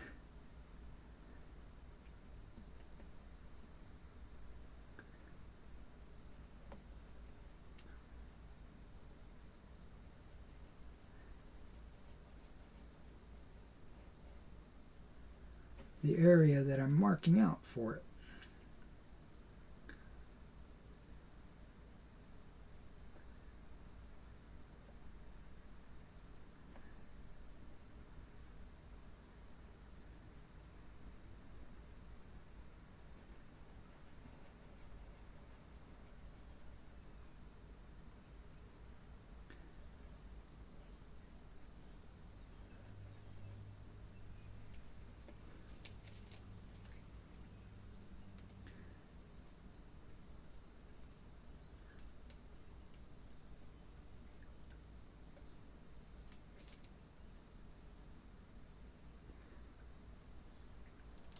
Okay, so that looks good.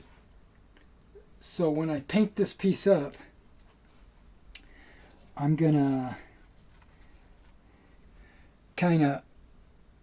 it's gonna be brown and green and murky and stuff like that, but when I put the water texture, it's gonna be in those little areas, making the area kind of just all wet.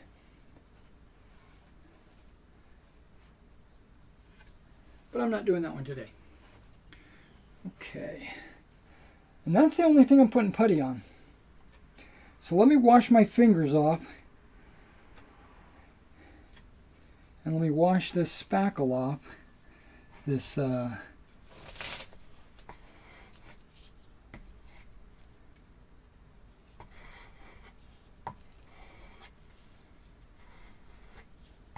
me be right back.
All right, it's sealed up.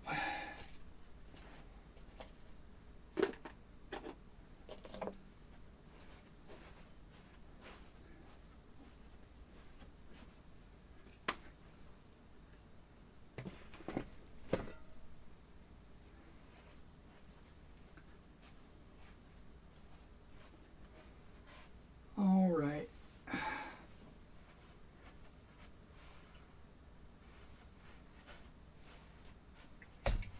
Got me some coconut water here.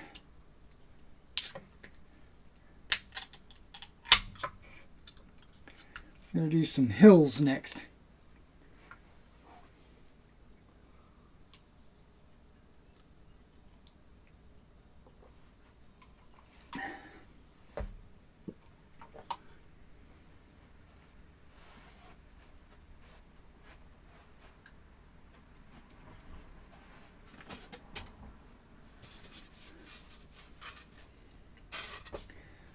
Okay, I got some of that.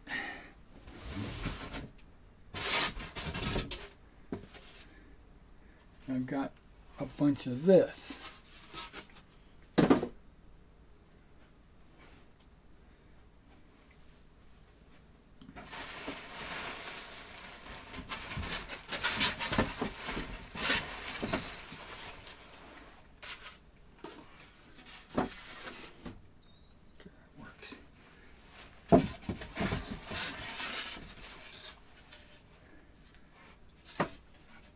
That's all the blue I've got that is cut.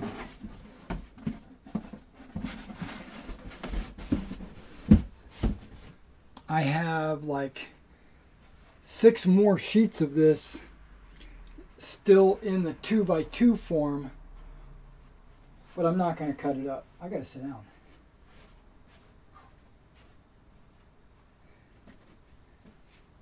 I just got really dizzy. Bending over, standing up, maybe.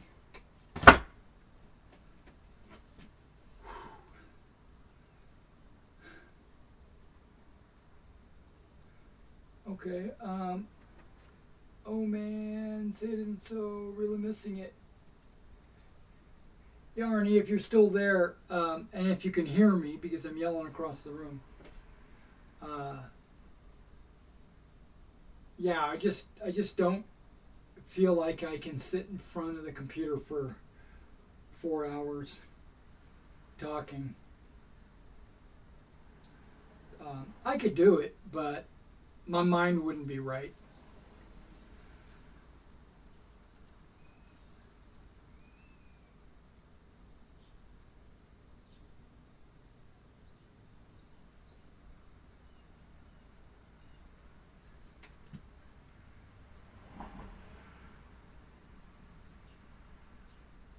Does it look like, on camera, it looks like that board is starting to warp?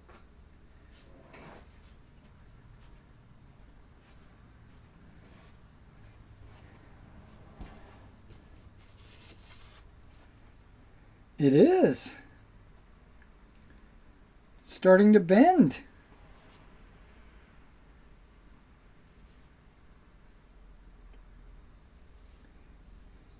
Okay, you know what that means? The moisture that's in this plaster is drawing it up. What that means is when this is dry, I'm going to have to wet the back of this. I should probably just wet the back of it right now.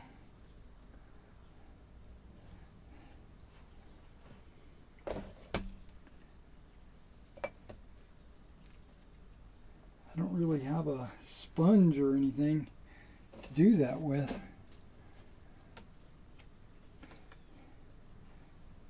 I'm going to put it under some running water. Give me a second.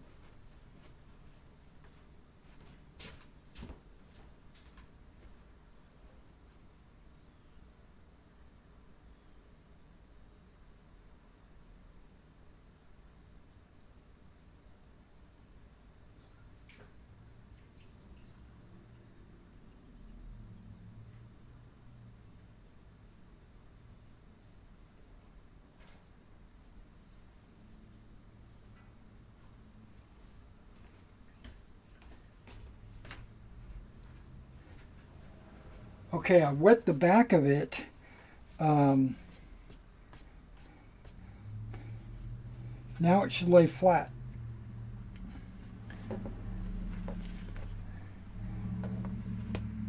Or settle. It still has to settle. So what does that tell me? This is probably happening to this one as well. Well, that's 2 millimeter thick. This is 3 millimeters thick. But it is still happening a little bit less so, but still.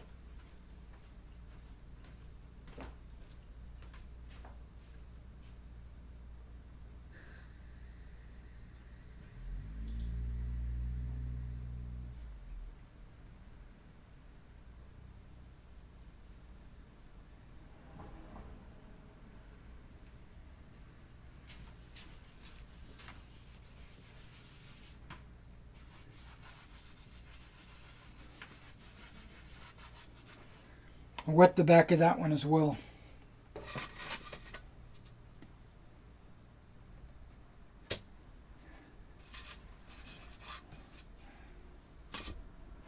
Okay.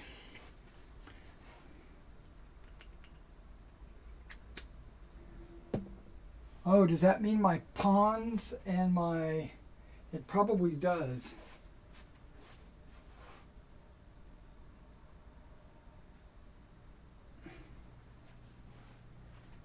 Okay, I'm going to wet their backs.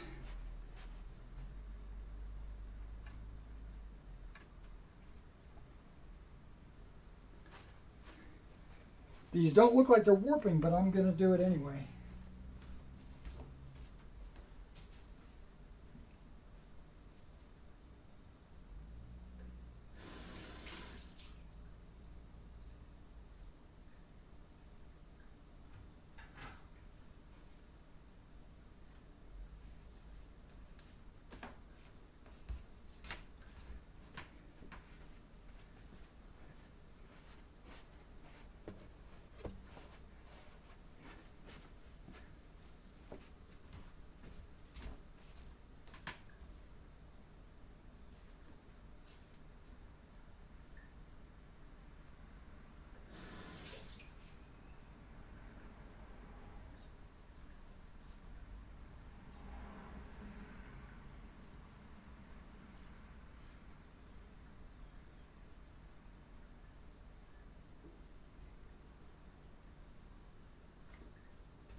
Okay.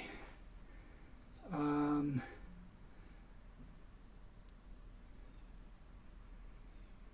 think I'm going to carry these outside and let them dry outside.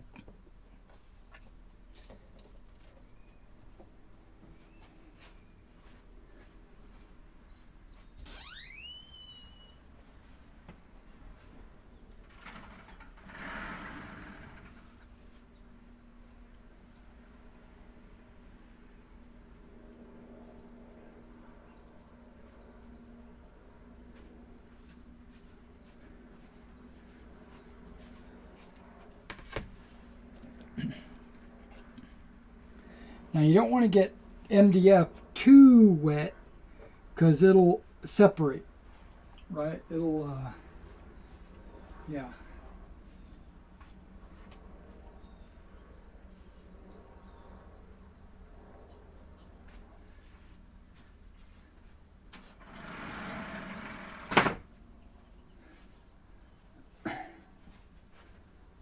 Okay. I probably could have primed those first with a spray or even a brush to keep it from, or to help prevent it from warping.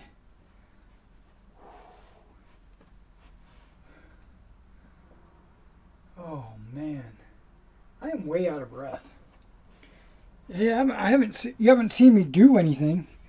Right? I'm not like I'm running around or anything. I'm just out of breath.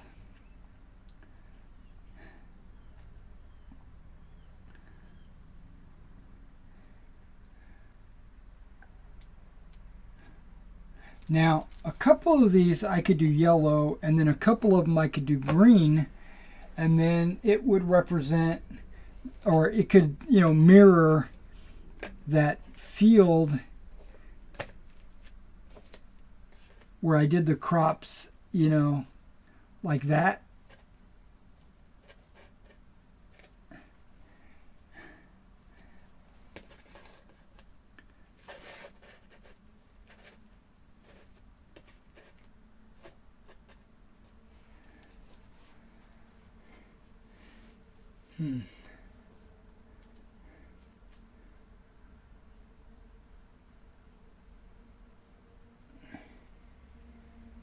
I could do like a little spray adhesive too. I could just go and then sprinkle, but spray adhesive doesn't have the best adherence, plus it gets all over the place.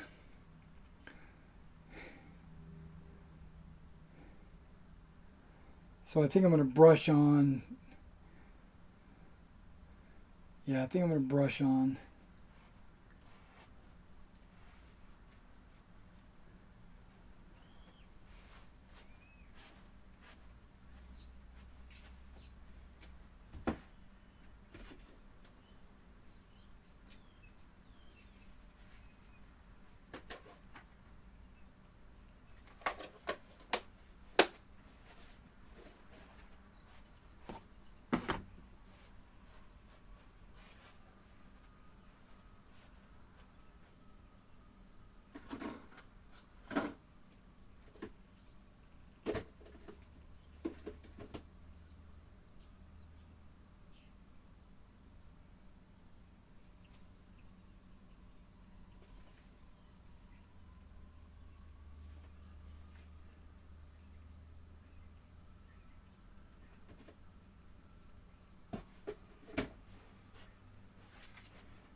Actually, I think that's a good color. What do you think? I think that'll work great.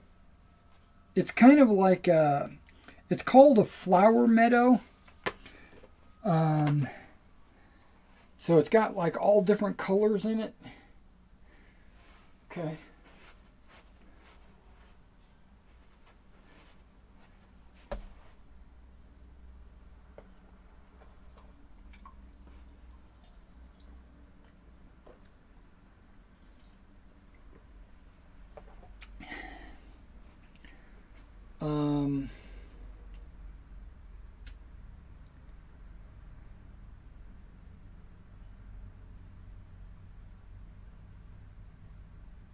Yeah, I think I'm going to try that.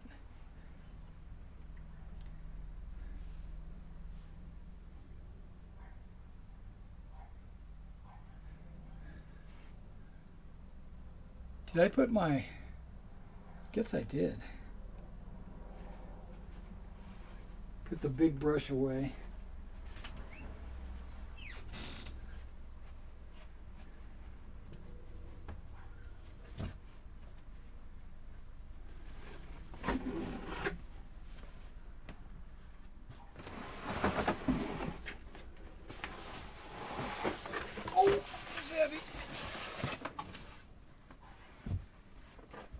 I can see being out of breath after carrying this around. Oh my gosh, this is heavy.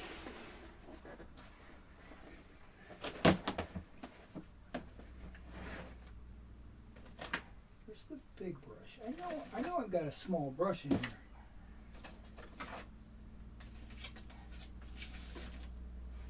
I just don't know where I put it.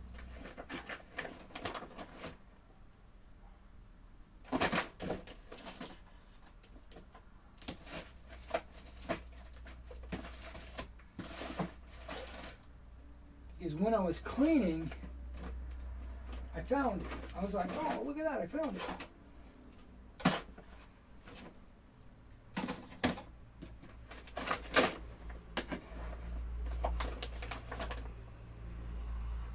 I'm probably looking right at it and can't see it.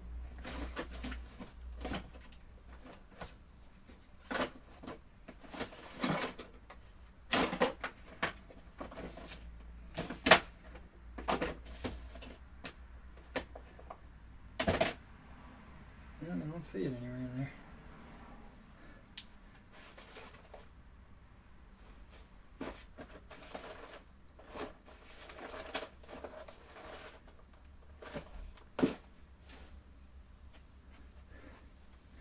So I'm going to use the big one.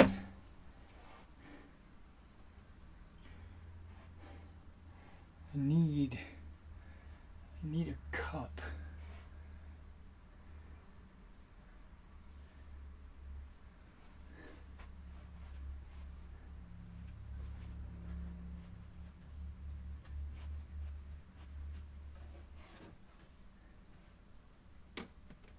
Use that.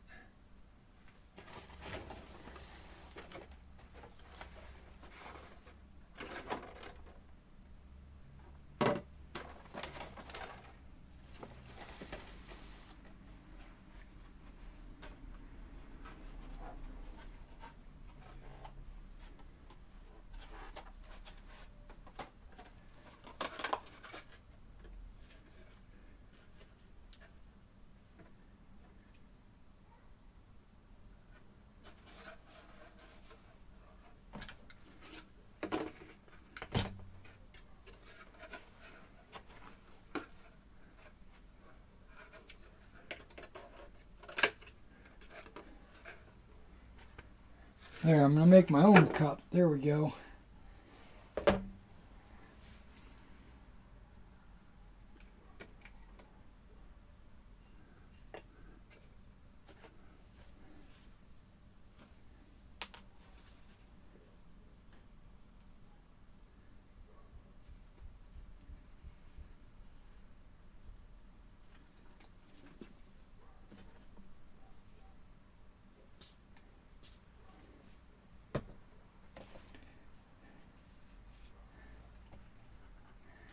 If you haven't noticed, it's water and glue mix.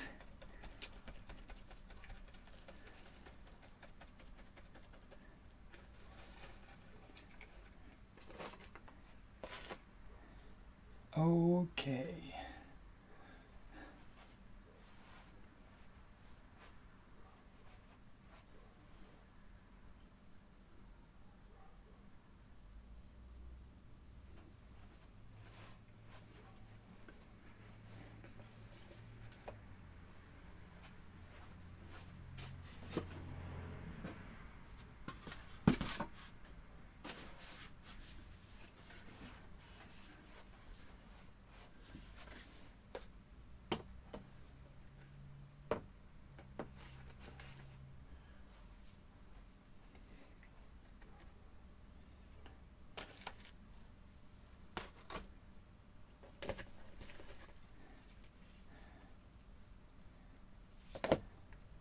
And so what I plan to do is just take one of these fields,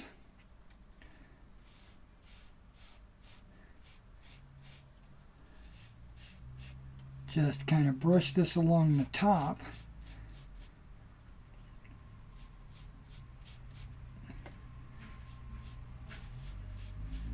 Hey, the mail just went by. So it's picking up my packages and hopefully delivering my Forged in Battle.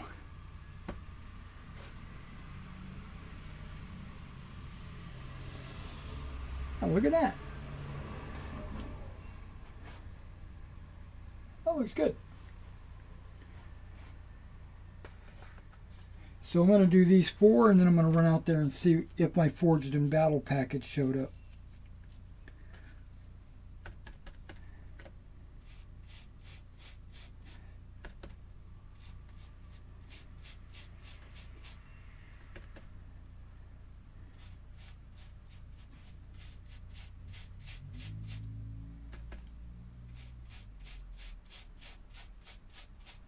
And you see there's gaps. That's fine. Ooh, yikes.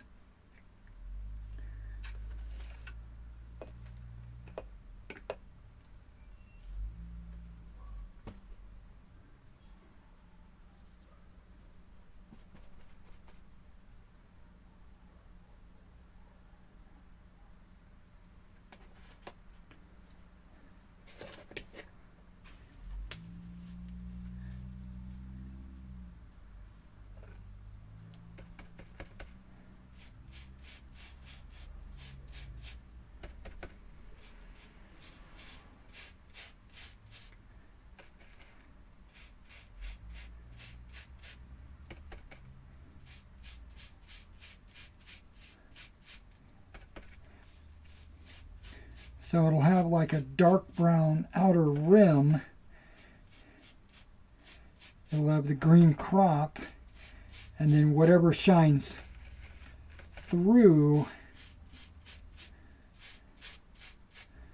will be that light brown. So this is going to have multiple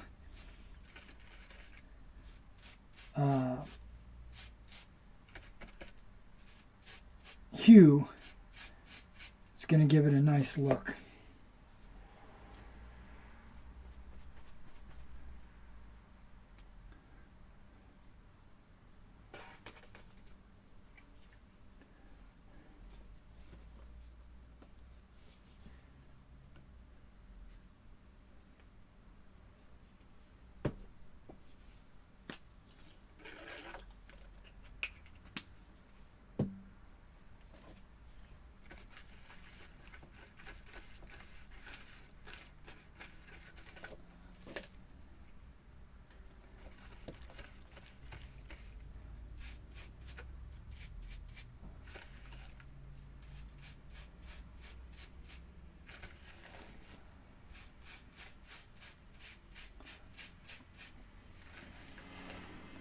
All without me having to use that yellow.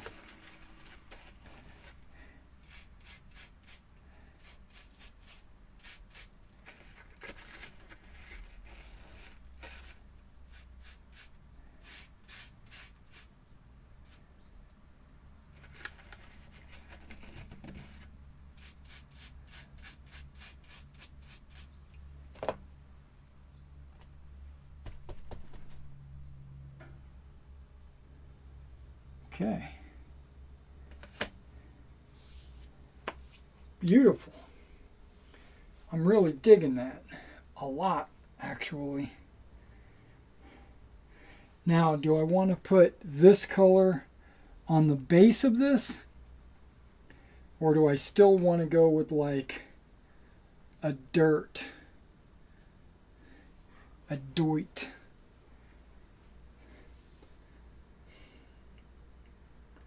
I don't know. Maybe we'll worry about that in a little while. Okay. Let's do that. Let's put that in there. And then let's put this off to the side. Somewhere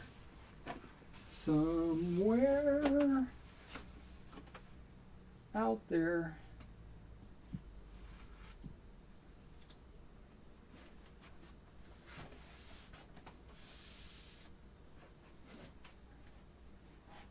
Just out of the way.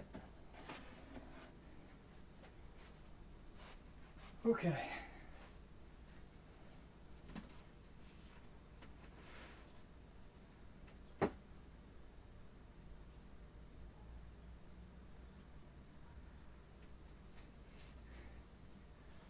All right, let me go check to see if my Forged in Battle order has showed up.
It is.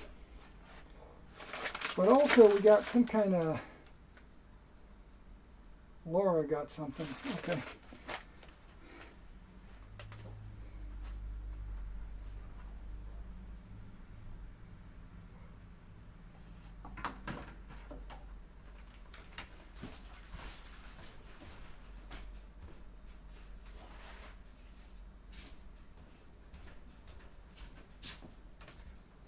Oh. I got excited over this little box.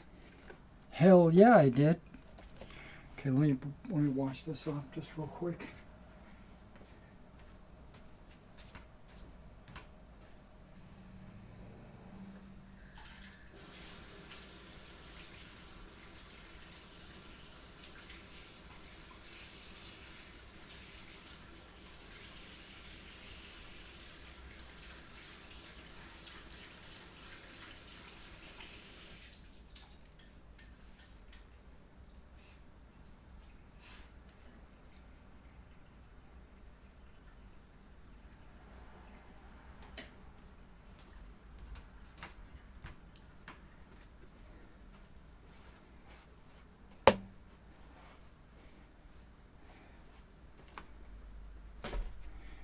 Now it says West Wind.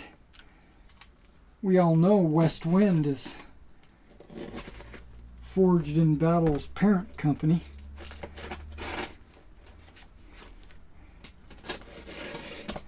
I get a bunch of West Wind 25mm stuff through Old Glory, but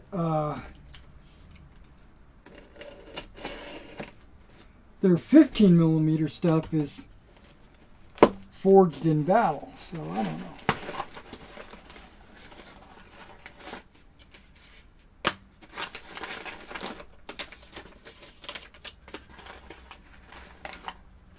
Okay.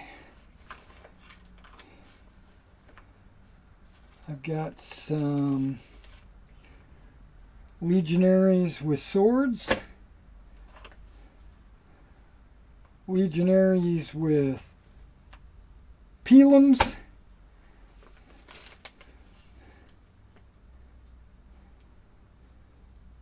Pigs and cows.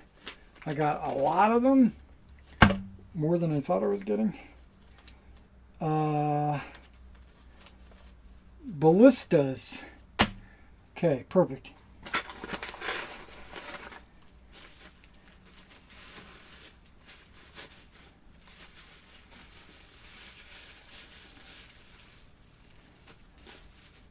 Okay, I'm trying to be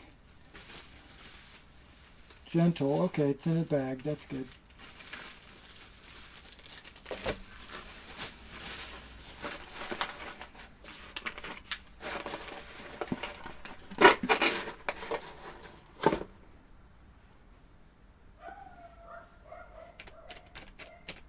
Oh, that's one more building than I thought I was getting. I ordered the Roman town, and I thought it said 5 buildings. Got this big, gigantic that's a 15mm building. It looks almost 10mm. Well, that door definitely looks 15mm.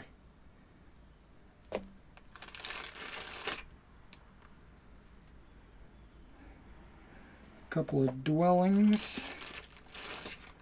These two look identical, actually.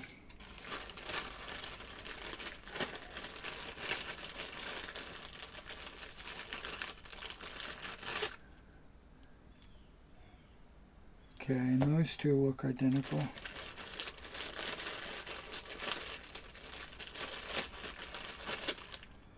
And that one, okay. They still need to be washed.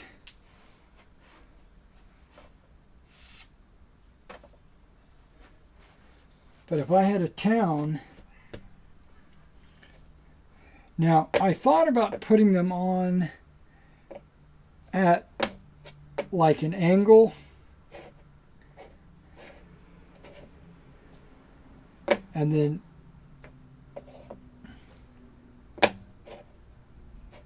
something like that. But then that doesn't make sense. It should just be, because if that was the case, why wouldn't you make the town, so it should kind of match the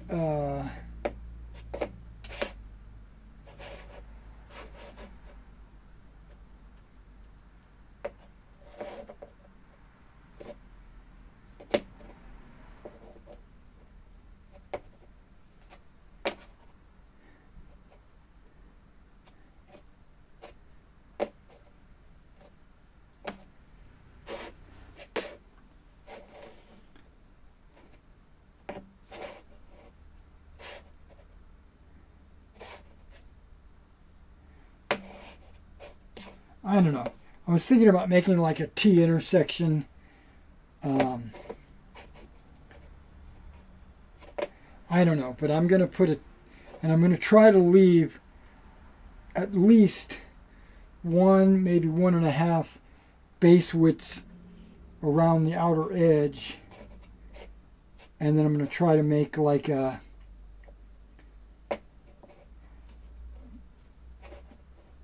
I also thought, okay, this is another thing. I got some plastic card, and I thought about making little foundations for the buildings and gluing the foundations onto the board, and then putting grass or road or whatever, and not gluing the buildings down and setting them on top of the foundations, so that when you move troops through the area, you can move the building off of the foundation and then they can just go through. I think that's exactly what I'm going to do at the town. But we're going to do that in a different video.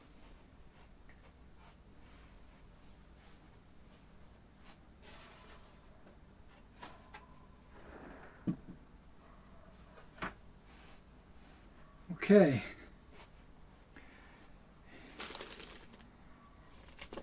And these cows and pigs and stuff, not all of them obviously, just 2 or 3 cows and 2 or 3 pigs, I'm going to put in a cow pen and a pig pen. So we're going to have a cow pen and a pig pen, and then we'll have a thatched hut here and a thatched hut there, and then a road going through it, and that's it.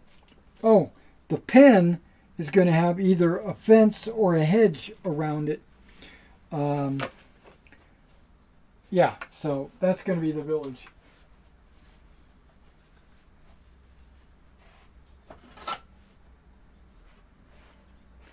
And I'm currently working on 8 Roman legions, and I was going to make 2 more legions with the Forged in Battle, so it'll be a total of 10 full legions, and then that'll give me 20 half legions, and then these will be in wave 2.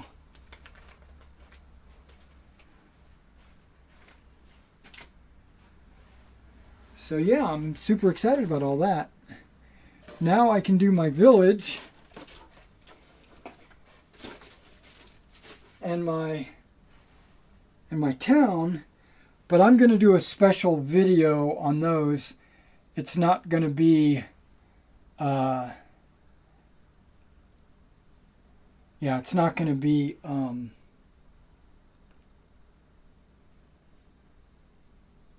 what's the word I'm looking for? In today, it's just going to be in a future video. Okay.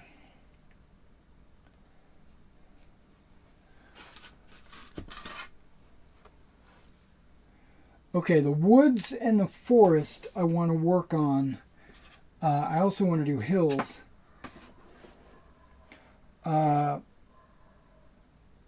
I'm struggling with my hills. I keep flip-flopping. I've got this pink foam here, which it's half an inch. This is a half an inch, which it's, if I put it on the hill base, I can make it very subtle, and it'll barely look like a hill, in my opinion. It'll be like a bump. And I don't want bumps.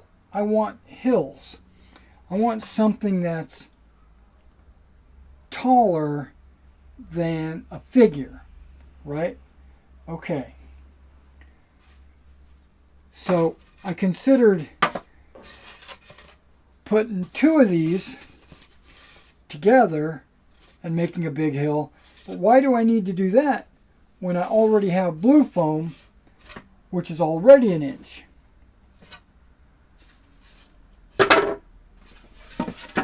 Okay, so that could be a hill. I'm working it out in my head right now with you guys. This is definitely going to be a hill. Blue foam. It's going to be gradual. It's going to have a hilltop, and it's going to fit on top of the hill bases. Perfect. But I also have mountains.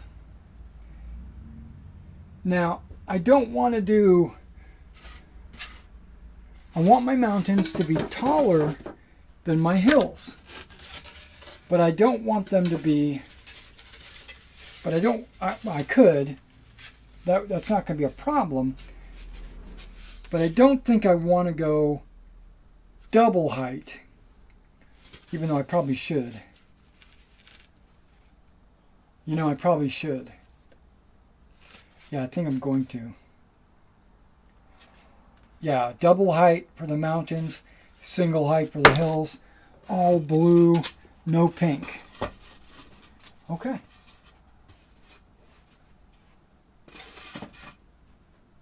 Solved that problem.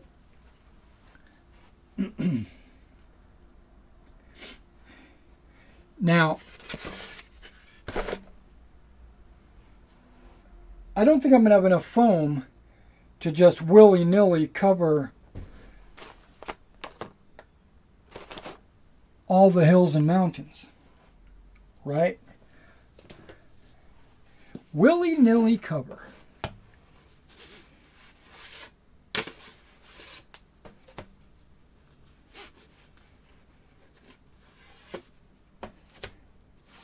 Okay, it's not going to be... Okay, we're not doing that one.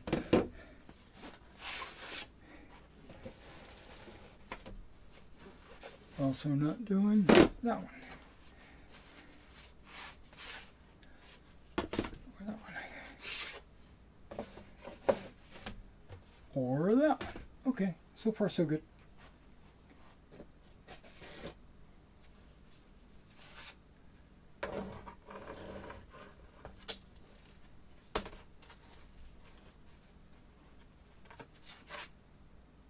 This was going to be a woods, if I remember right, and there we go. There's our two hills.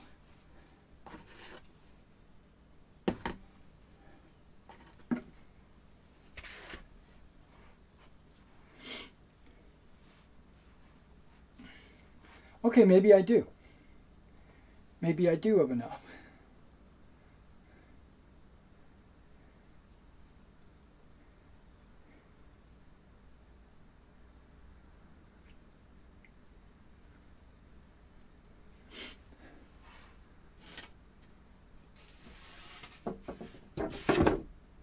You can see what I thought about doing was, got a couple of perfect straight edges here.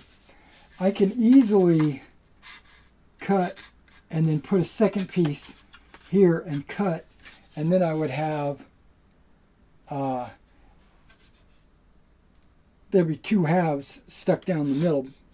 That shouldn't be too big of a problem, actually.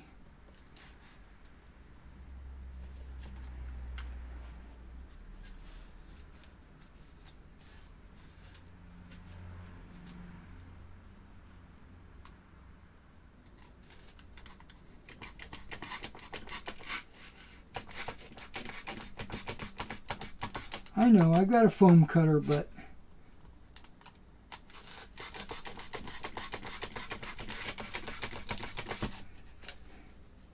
I'm just trying to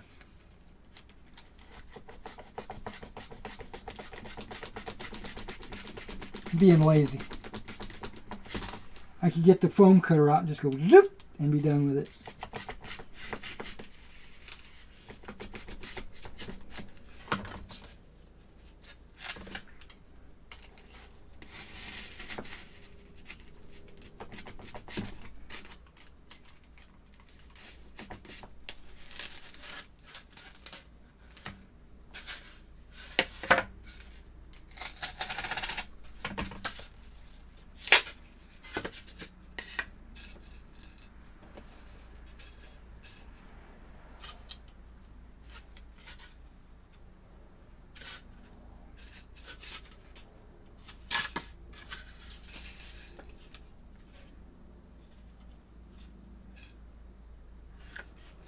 Okay, I guess I could have just cut it straight because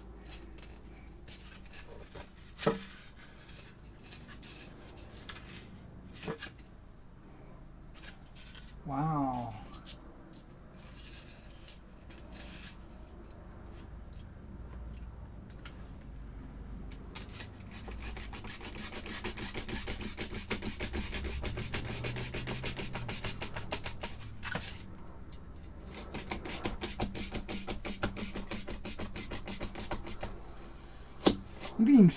I'm being a miser.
Yeah, I'm being a miser.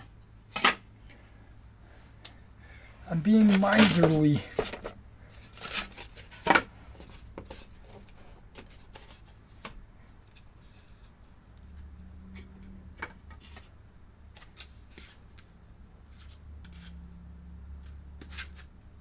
Yep, I'll do that.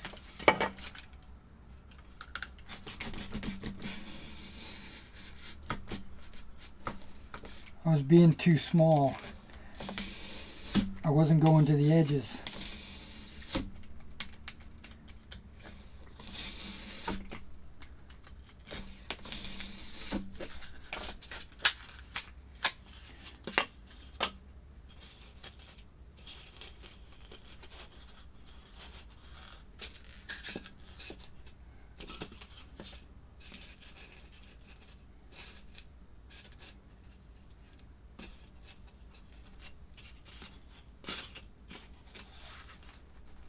Yep, that works.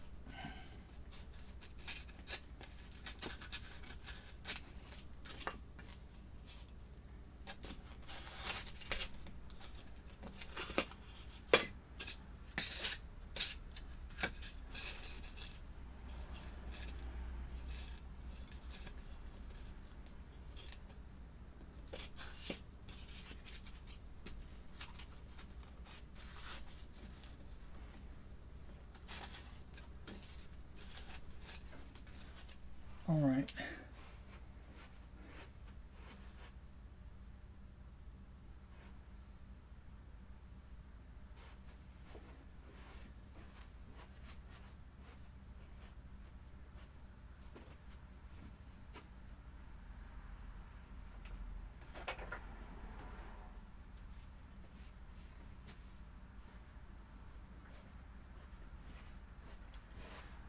Okay, now some people say tacky glue is the way to go when working with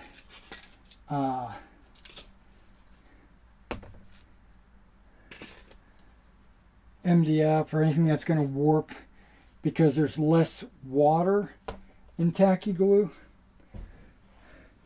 Okay, I got my wire brush here because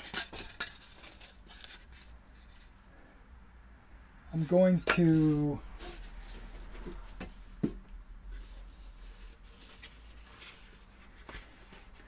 score the bottom of this hill.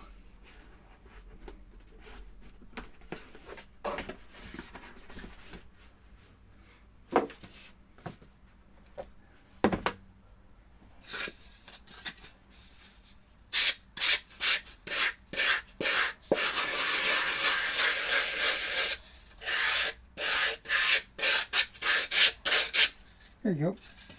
Scored. I was afraid foam and stuff was going to go all over the place.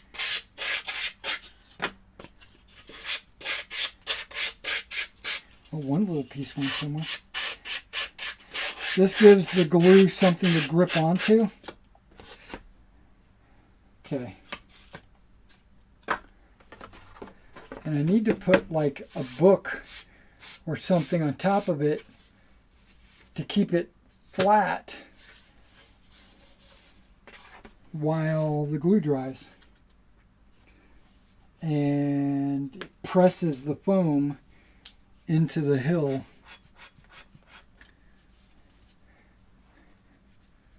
I am running low on tacky glue.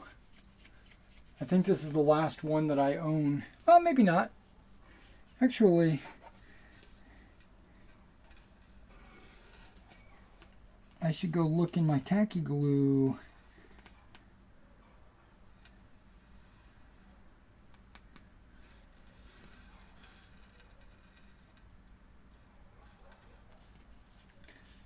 I've got a tub on the wall with all my glues that I don't normally use.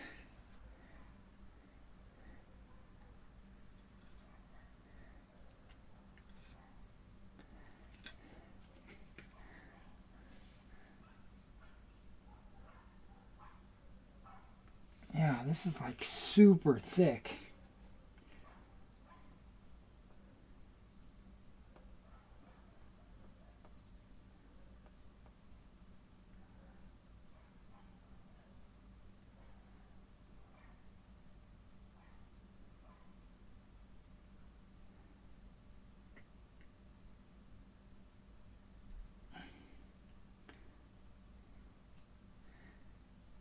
Okay, I think that's enough.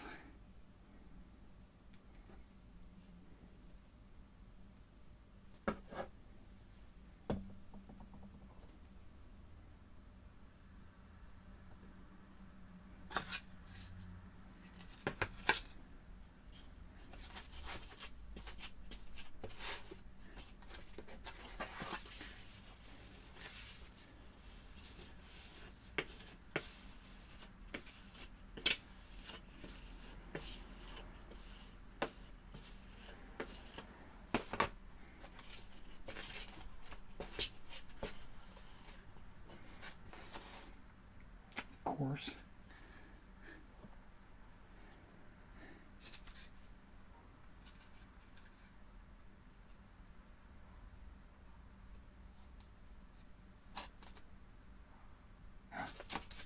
Dang it.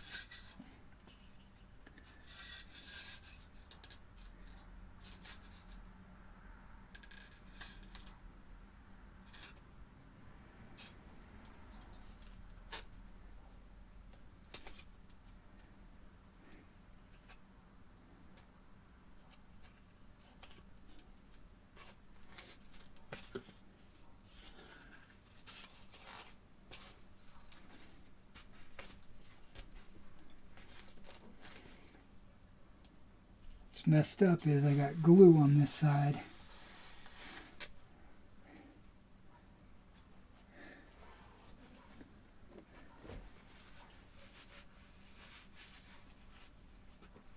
So if I put a book on it,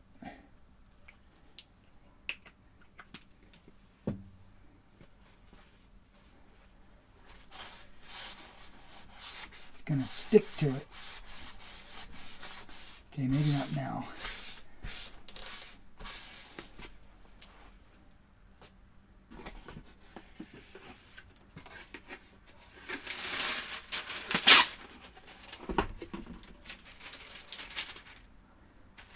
Definitely not now. Okay, what do I have that's like super heavy?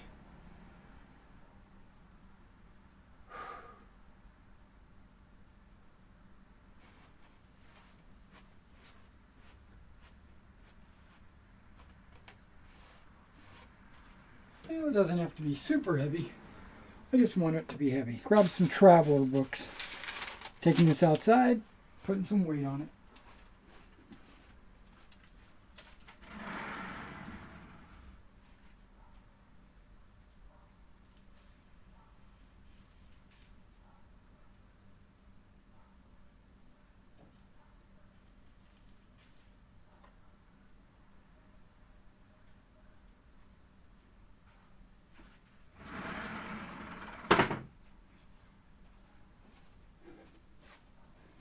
Because once it dries, then I'll use the foam cutter to go around and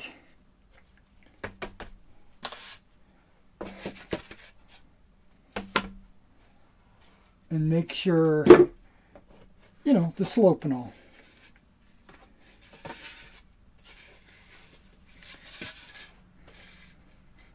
See, that almost looks good. But I want the hill to come all the way to the edge. So I could do that and then maybe add a little bit of this. I think that's what I'm going to do. Guys, I don't know what it is with me today, but I am super winded. It's killing me.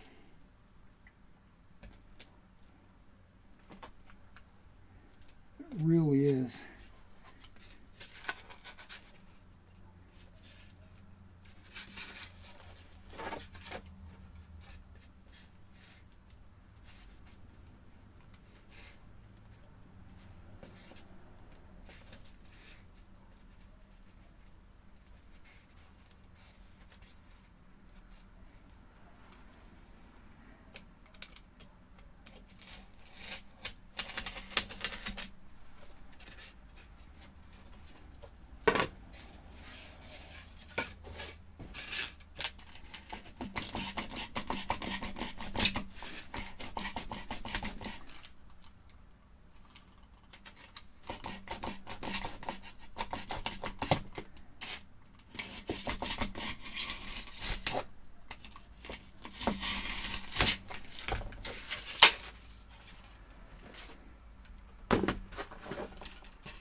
And that's not big enough to cover that.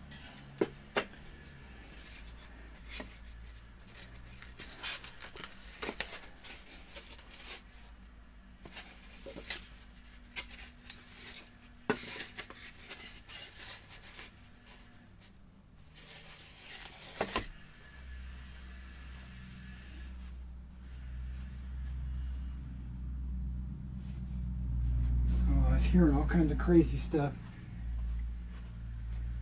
My neighbor.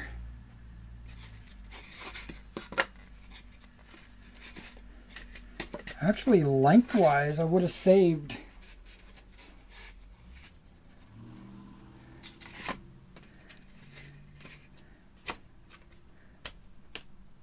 I'm going to go ahead and do it. I'm not going to cut any more off. I'm just going to glue it like that.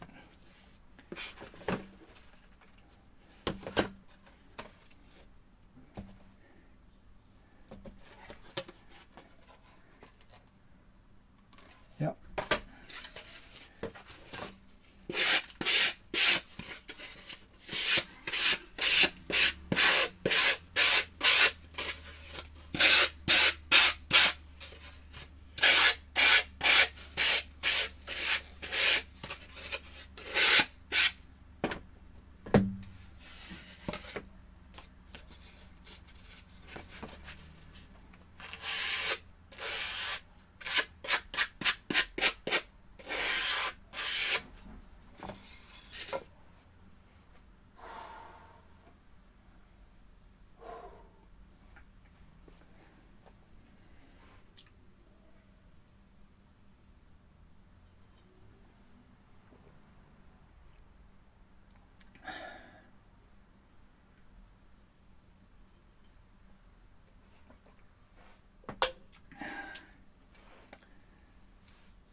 I do.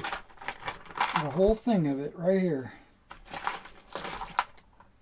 And other glues. Okay, just making sure.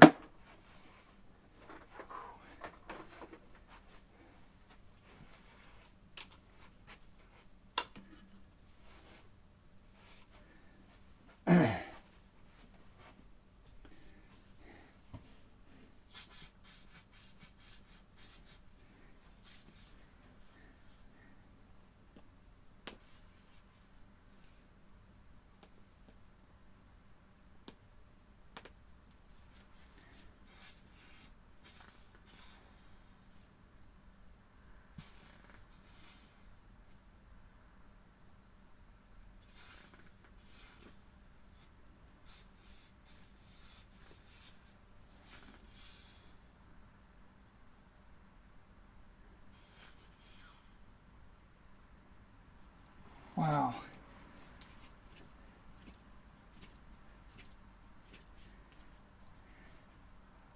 There we go.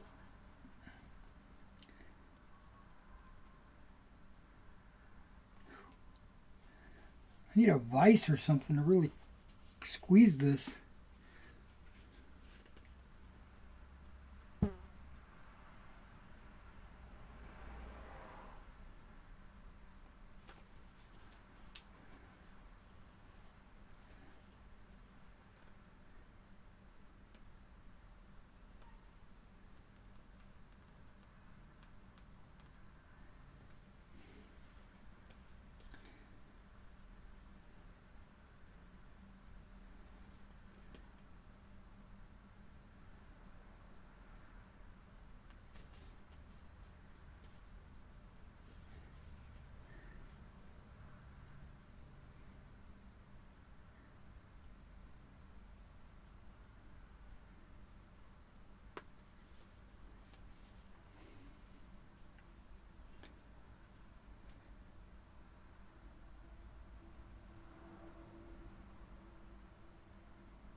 There we go.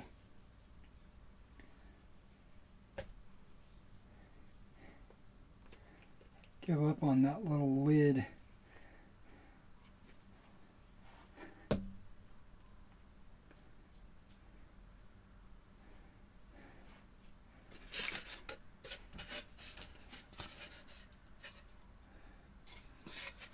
We are going this way, right?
Alright, let me take this outside and put some books on it as well.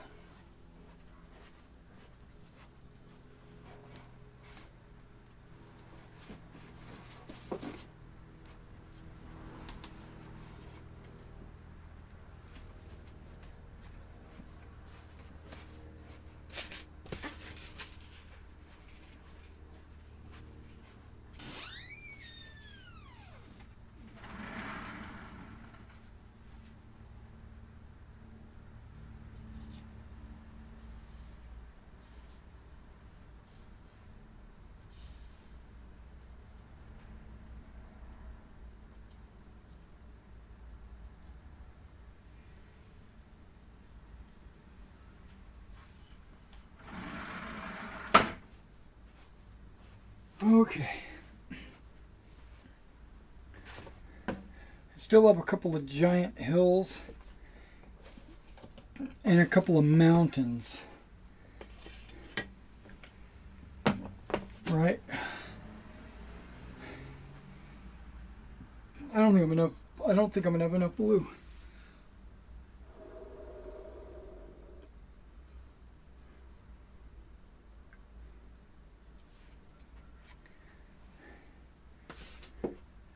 Let me kind of visualize a little bit here.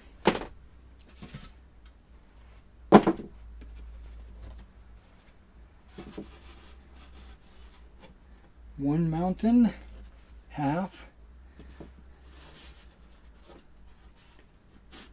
Because remember, mountains are going to be doubled up.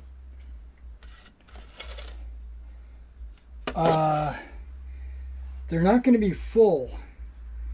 The second piece of the mountain is going to be a lot smaller. Actually, quite a bit smaller.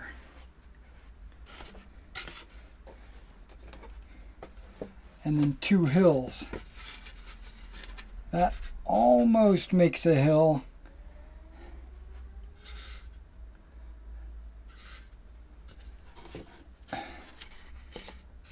That almost makes a hill.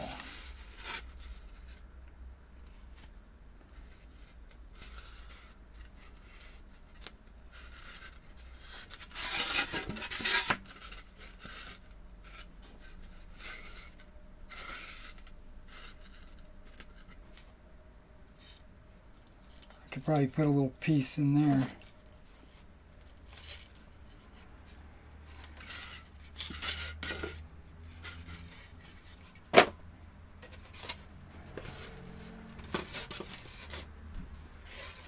Yeah, I'm gonna have to put. Oh, I got that piece over there. What am I thinking?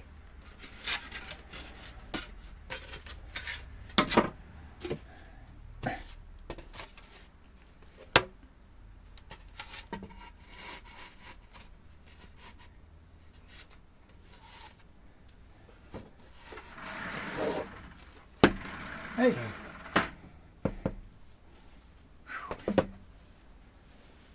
How was today? Pretty steady today. Oh, that's good. Keeps you busy. Yeah. I think it wasn't too bad. It was just like moderate throughout the whole day. Well, that's good. I mean, that means time goes by faster. Yeah.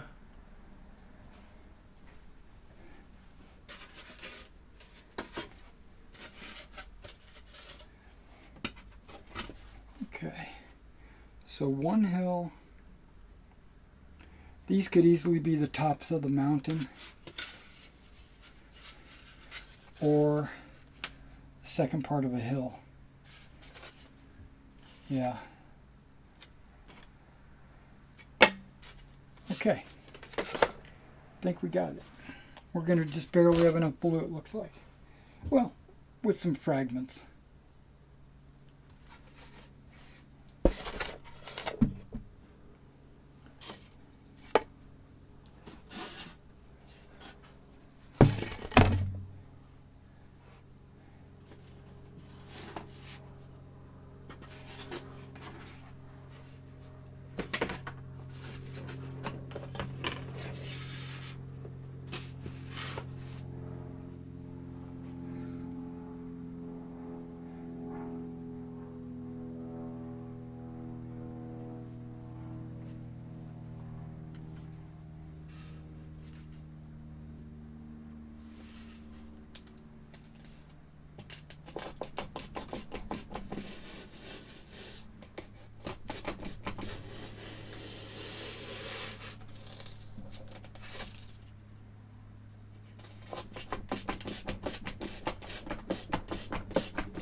That's the start of one mountain.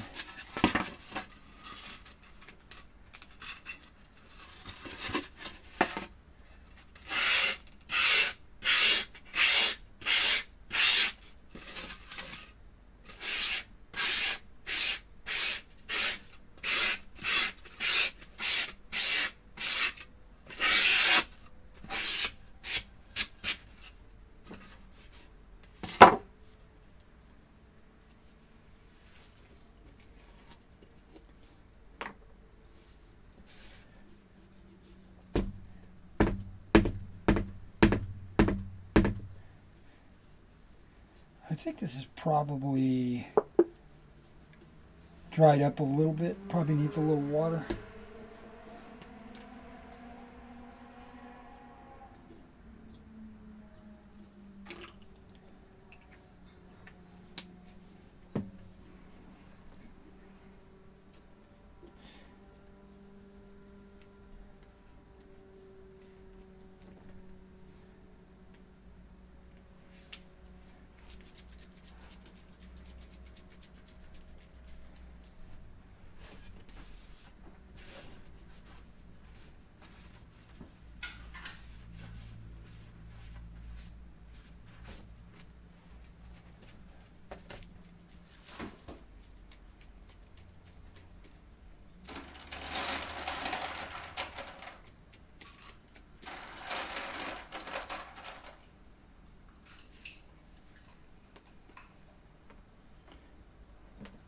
Yeah, it's probably going to be almost all water now.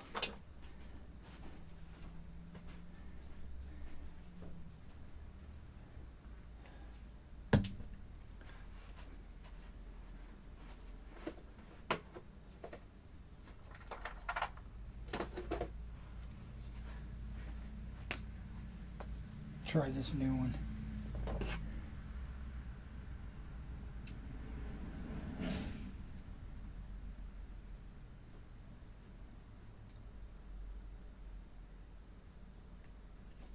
And I didn't want to cut it.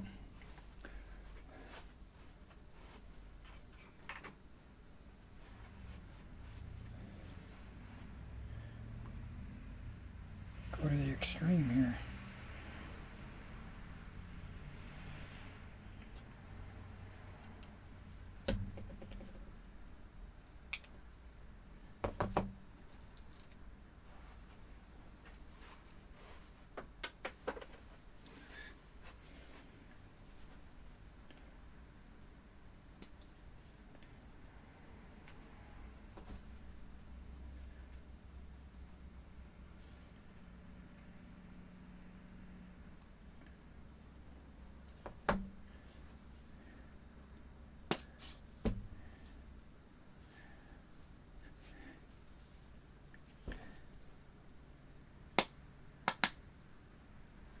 Okay, this is flowing a lot better. As you can see.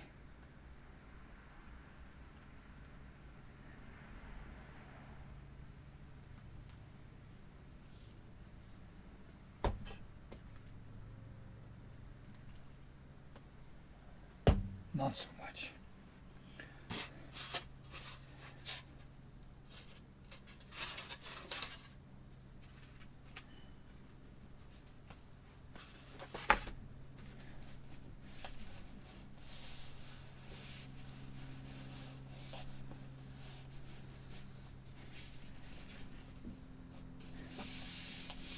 Okay, guess what? Another book, or two, or three.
Okay, I'm going to sit down for a minute.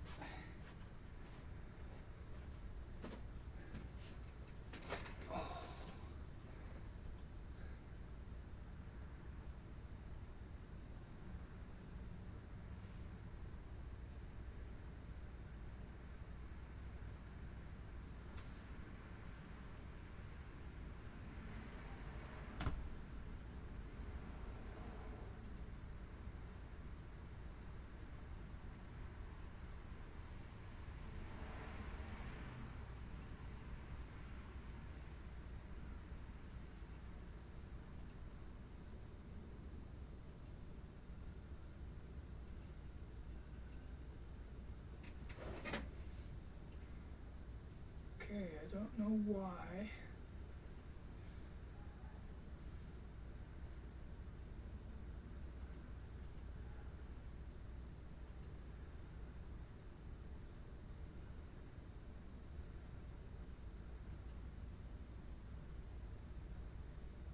Let's try this.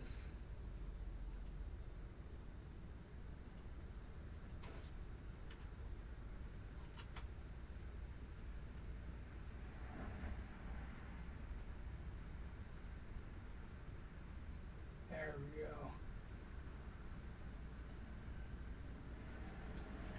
All right, Frederick asks,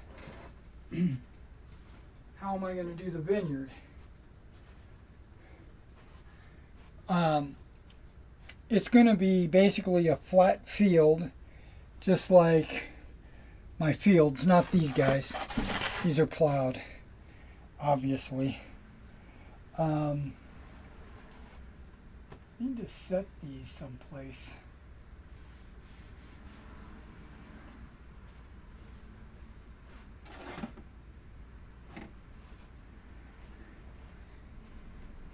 Okay. I might have put too much water on the bottom of this when I wet the bottom, because now it's starting to bow up on the edges, and I'm gonna use a technique that I learned from the terrain tutor on that. The same technique I used on my EPVC roads.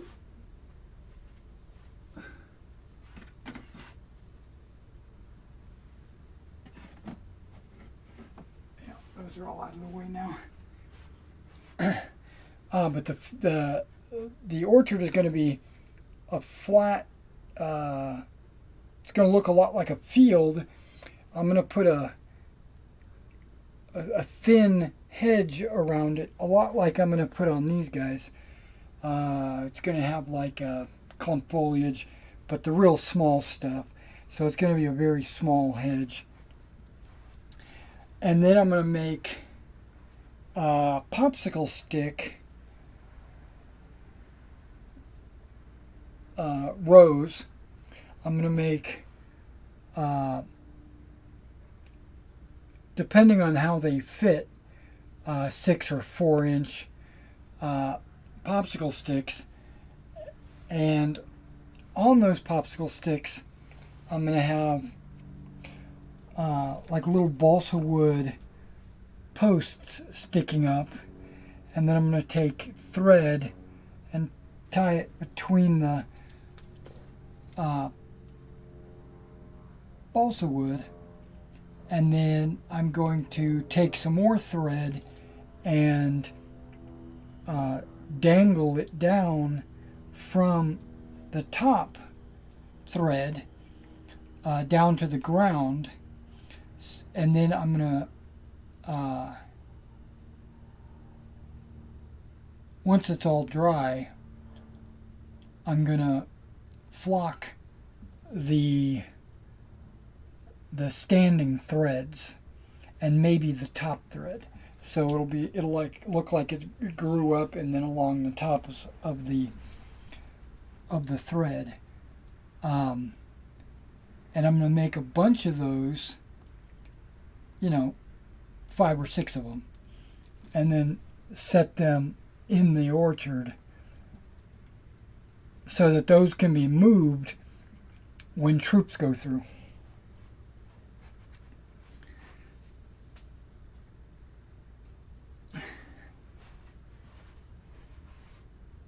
Oh wait, not the orchard, the vineyard. That's a vineyard. Which one did you ask about?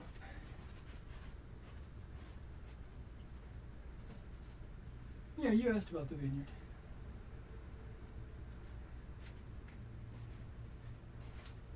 Yeah, that's the vineyard. The orchard is basically just trees in a row.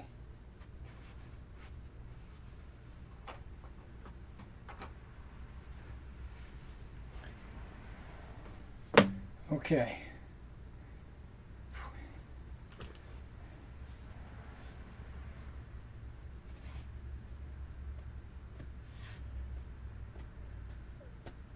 Okay, that's dry enough.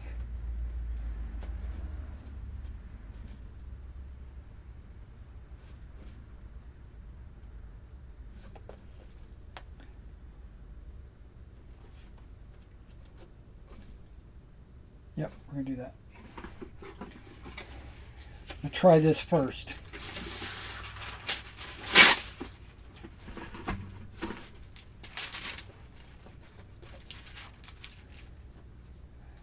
Juice outside.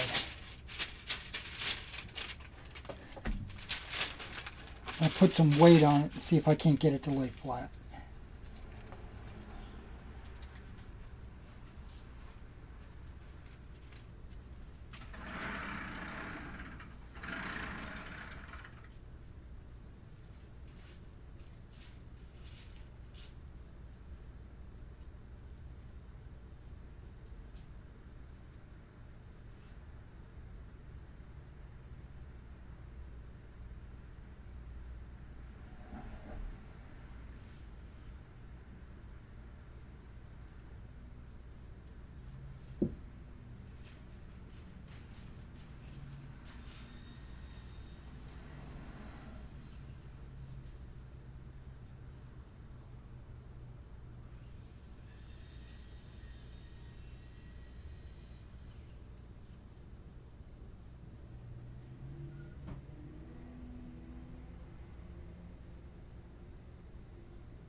Okay.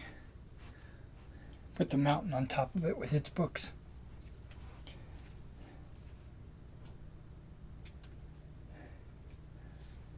Okay.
And it's okay to have a little bit of this.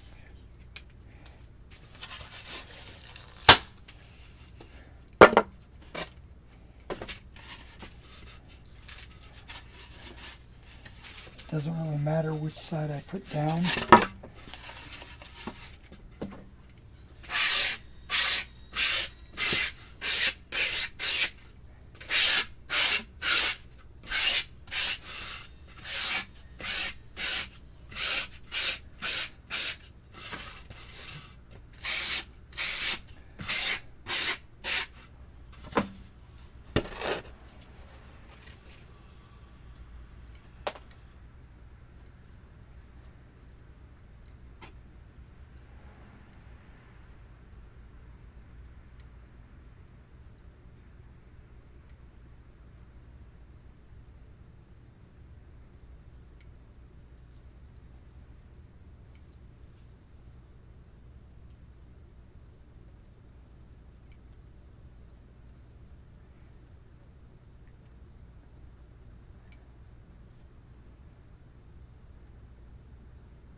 Okay, putting this outside, putting weight on it.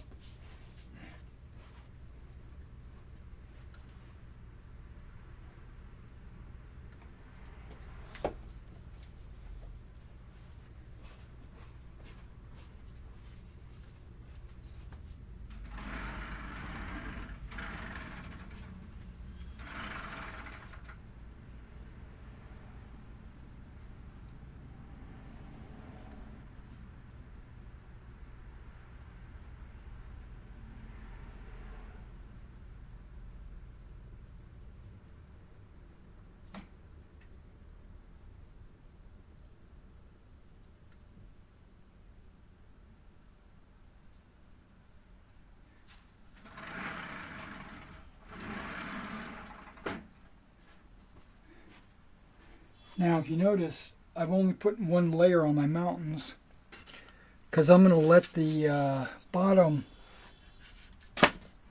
dry a little bit before I add a second layer. And I'm going to add the second layer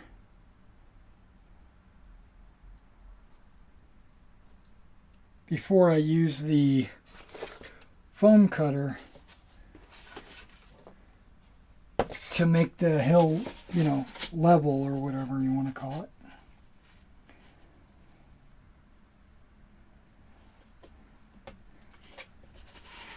Should I do it over here to save as much of this as possible? Probably should.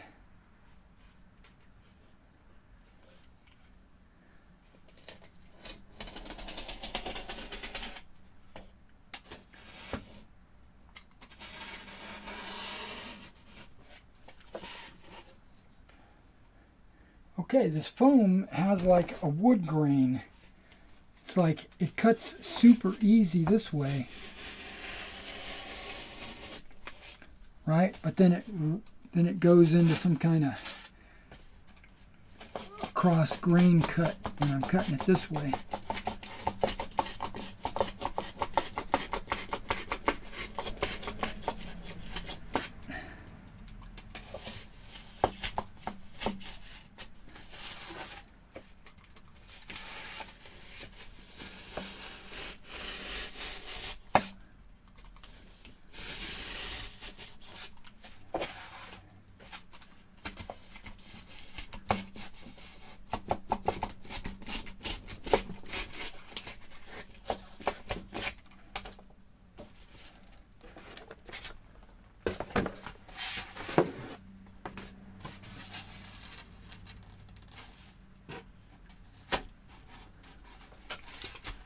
Really?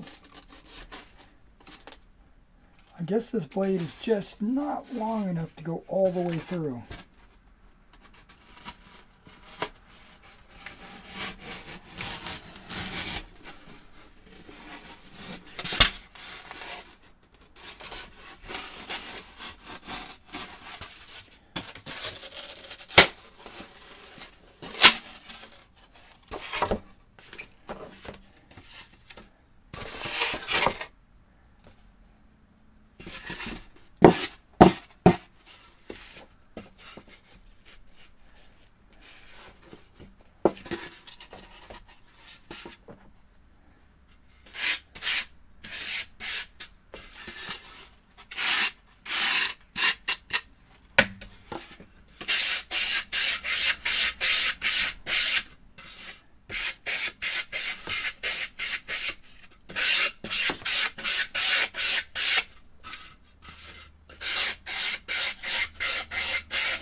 Guess what?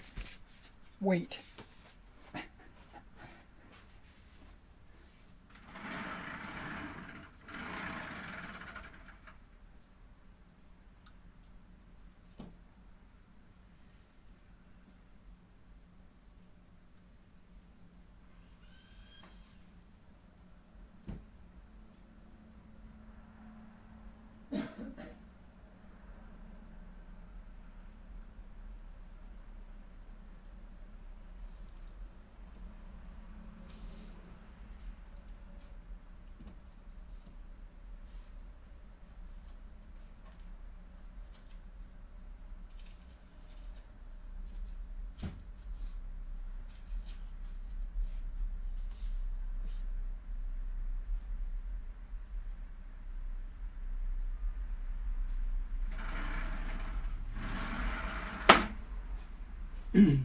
Now I thought about this while I was doing that hill. How do I know which ones are mountains and which ones are hills? It doesn't matter. Because I can basically just take two of the hills, add a layer on top of it, and it'll make it a mountain. It doesn't matter which ones are which. Okay. Oh, if I go this way,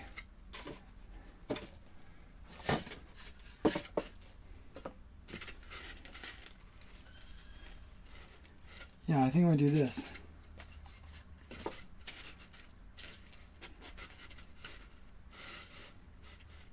And this is all okay as well. Because I'm going to fill it maybe with some putty or something.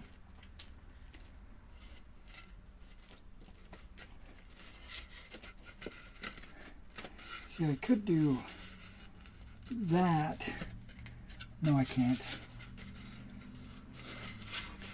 If I go all the way, that's not enough foam.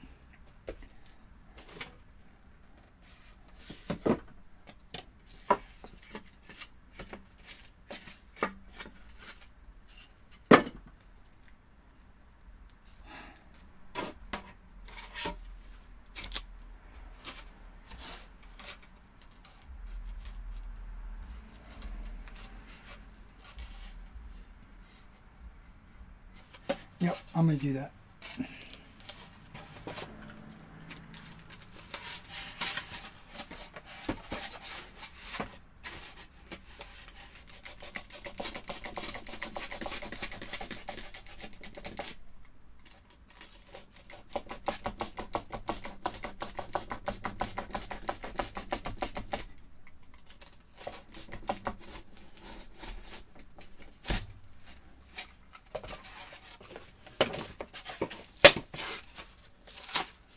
Why be stingy, right?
Definitely gonna have to vacuum when I'm done.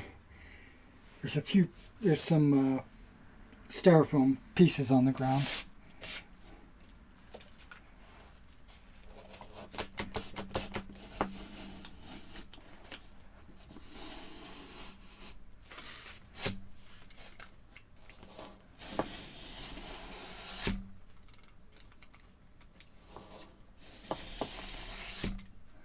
Let's just cut it.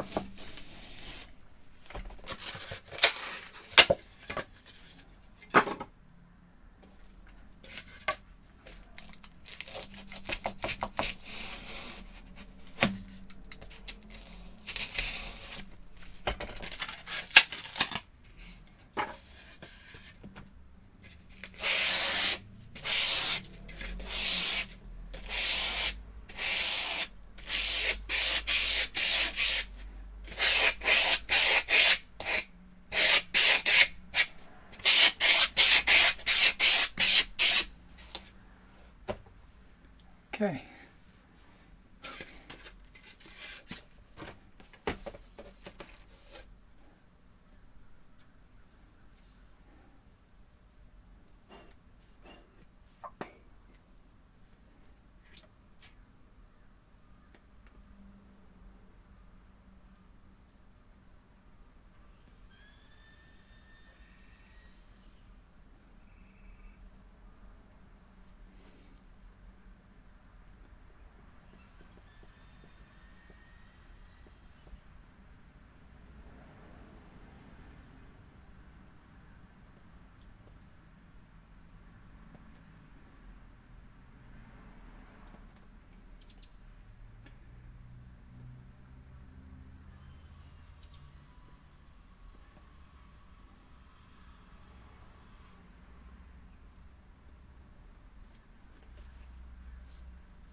Alright, this needs some weight.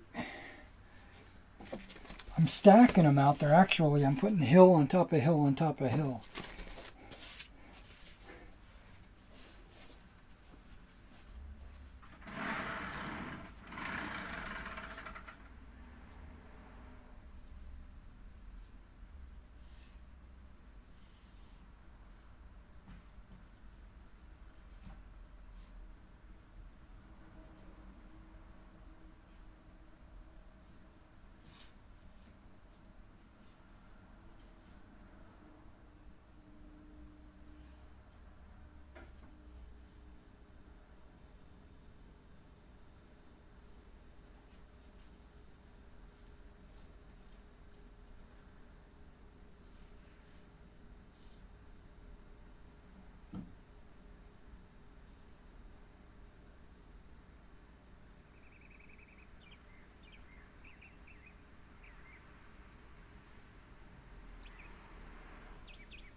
Okay, well.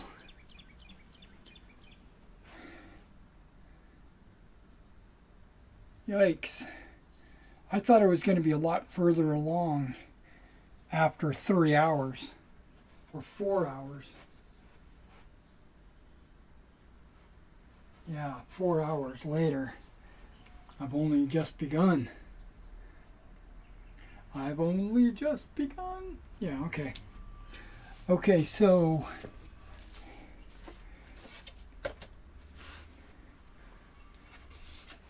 the woods and the forest are going to be the easiest, I think, as well as the orchard.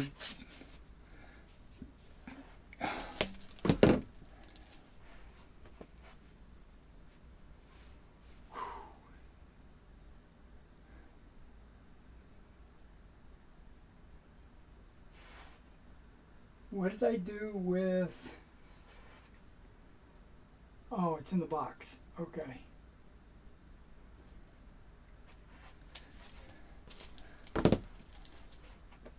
Crops.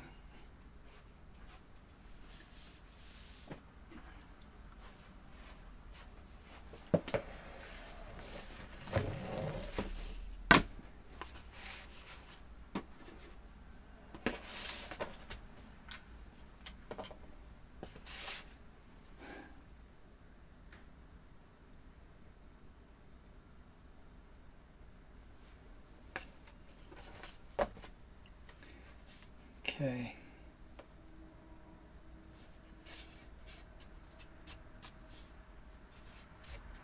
Do I want to use texture paste on this? Or do I want to flock it? I think I want to texture paste it.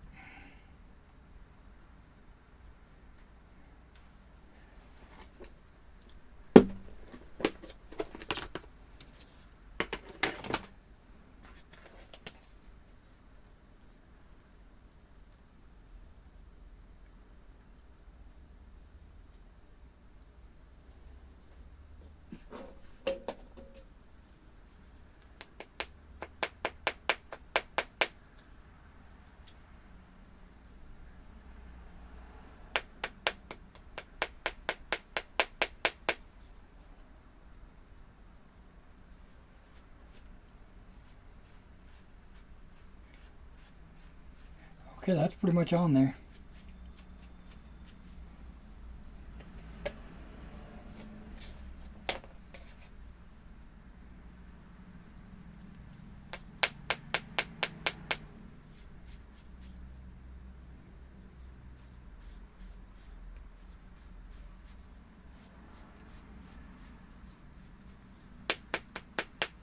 A little bit of that brown is shining through, which I'm digging. I'm liking that look.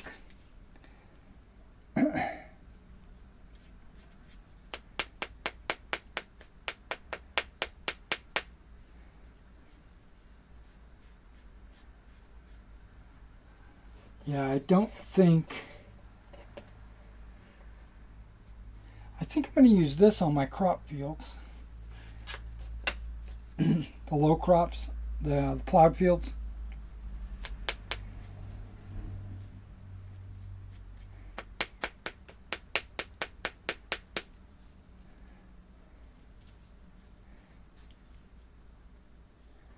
Okay, that's got to come off. Simple. Okay.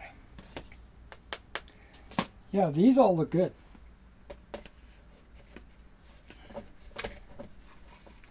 That's going to look good once I get that base finished.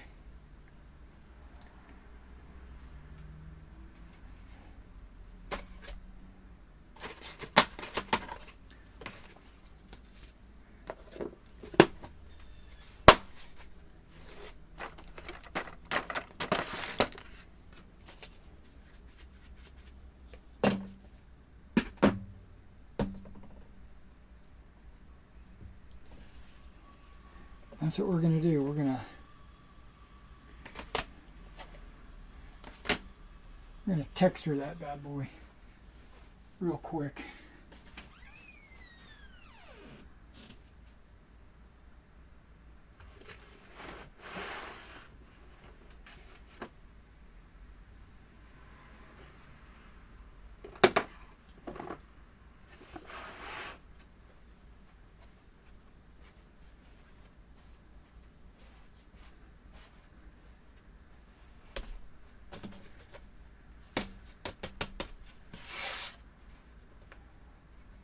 Hopefully that won't warp it.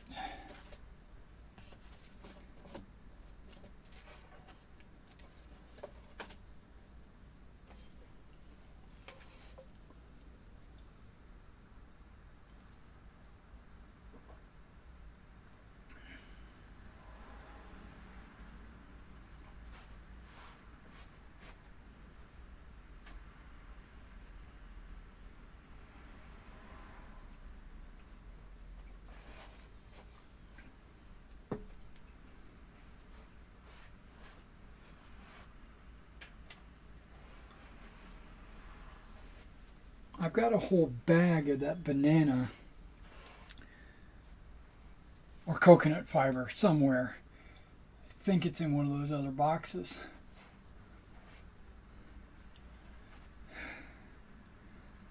Okay.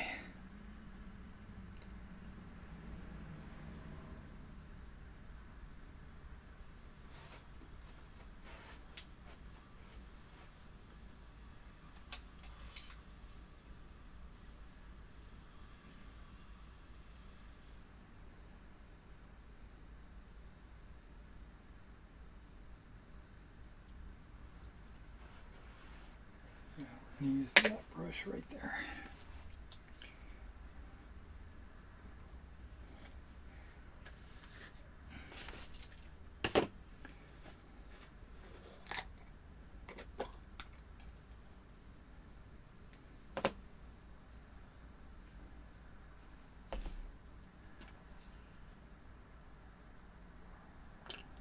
I'm almost out of this little bottle of water. Might have to go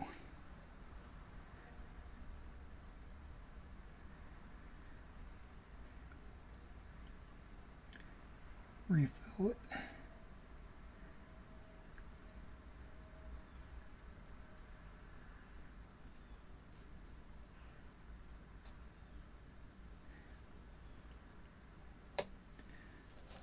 Put a little bit more water in this, believe it or not.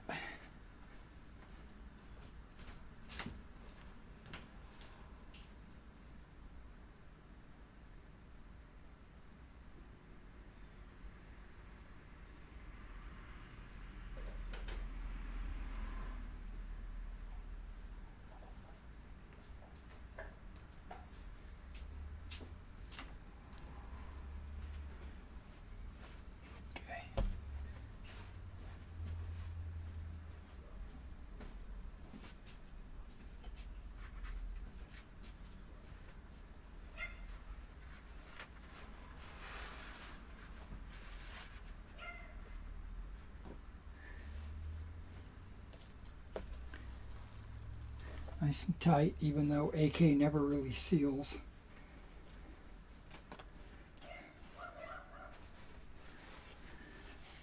That's why I'm using a paper towel, shop towel or whatever. So when I shake it, if it comes out, it'll get all over my towel.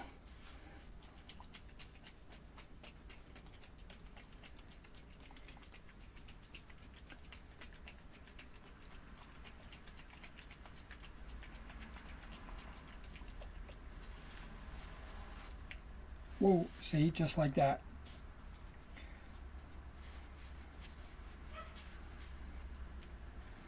Okay.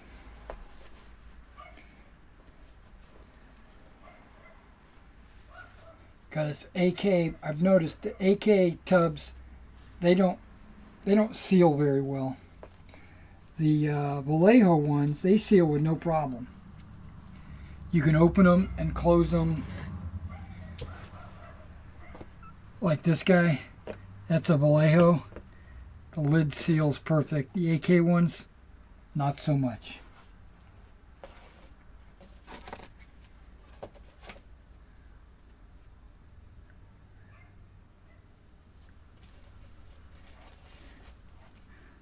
Could just dump it on there, but I don't want to do that.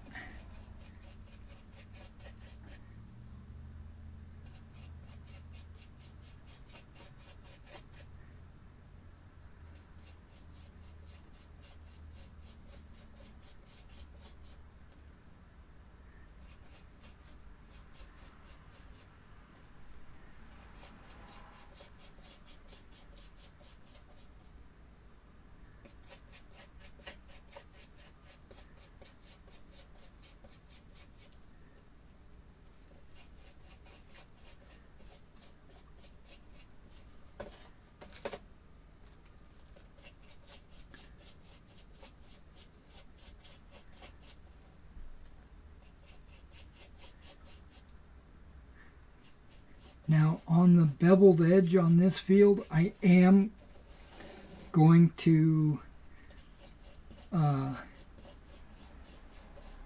hit it with the brown here, this textured brown.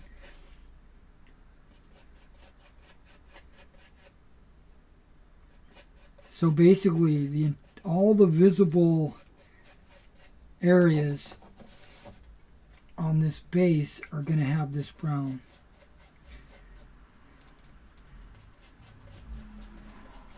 And then around the edge, like on the outside of the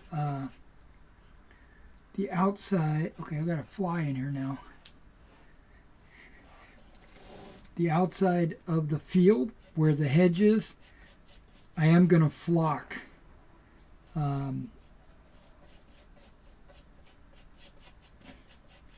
So technically, the slope is going to be flocked.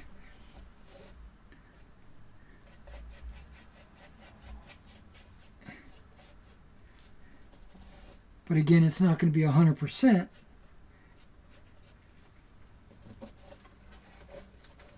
Because it's not 100%,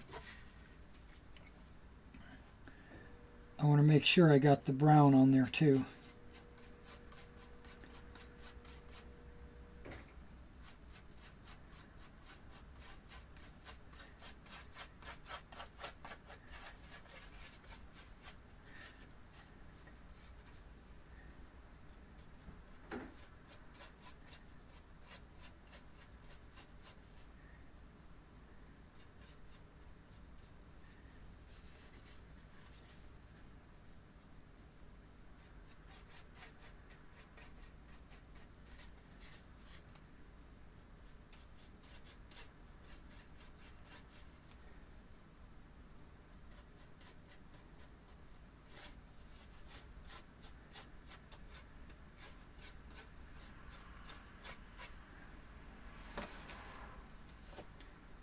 No foam.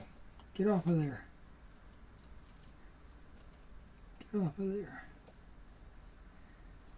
Okay.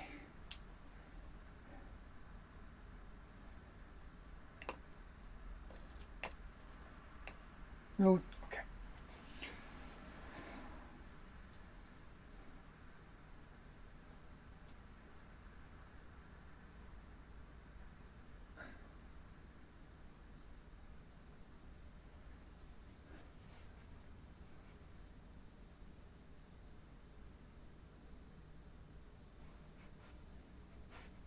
I'm just thinking, is there anything else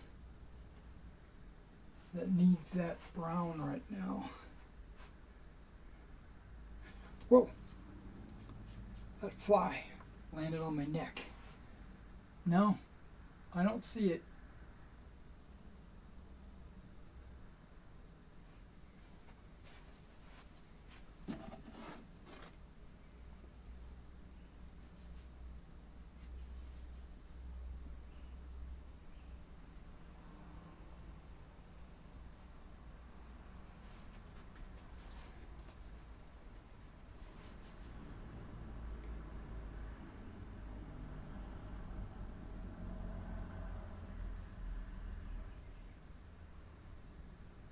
Okay, the fields are not dry.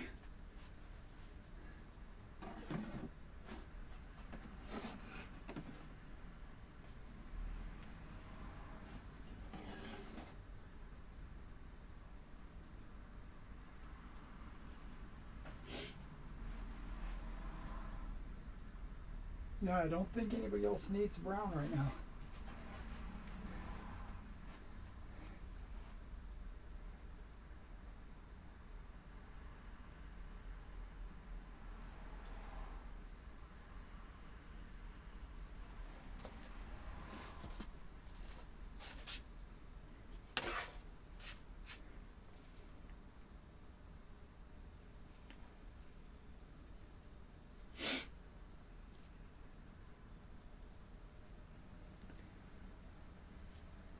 Actually, I'm going to do the forests in this brown.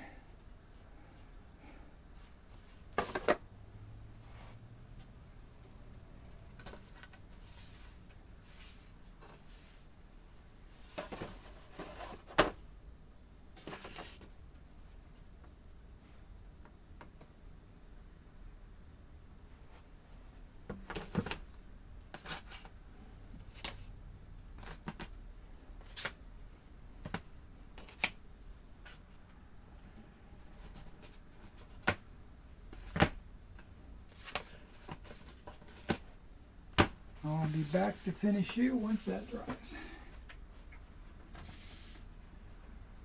Okay.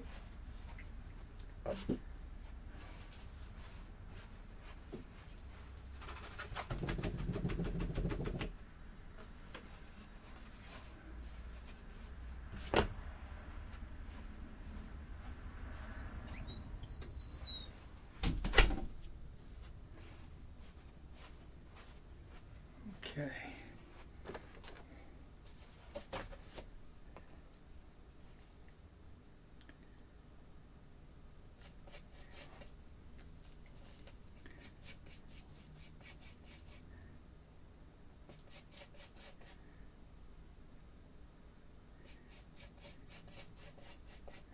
Yeah, a bigger brush would be definitely way better on this.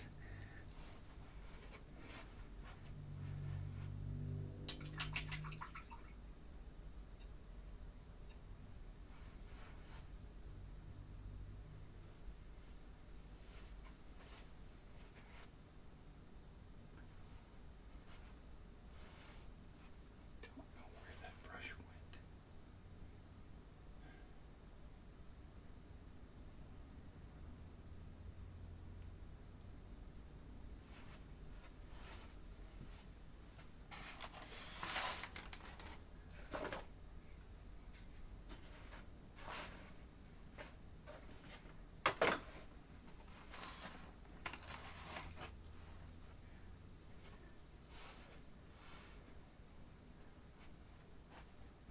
See, I don't want to use this brush.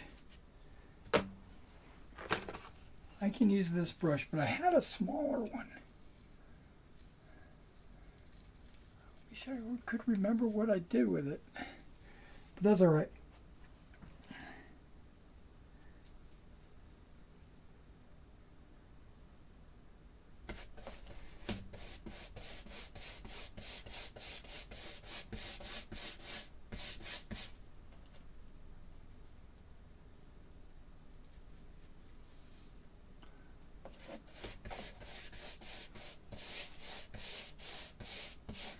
Got to be careful because with this brush, when you hit the end, it flicks the stuff everywhere.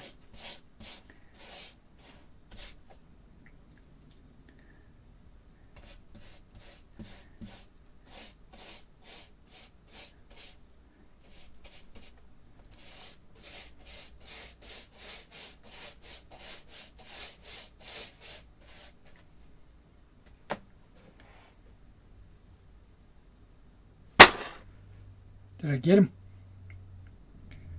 Yes. I was only stunned. Okay. He comes back again. I'm going to get him again. I have a fly swatter on the shelf. I don't know.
Now, oh, I put it in there. Okay.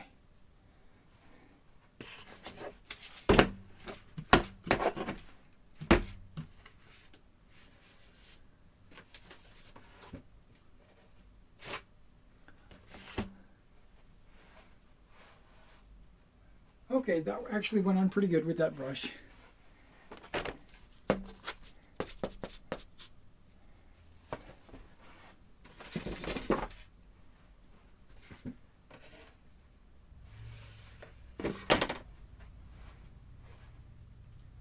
And that is why I got these boxes out.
I only did one small one. Really?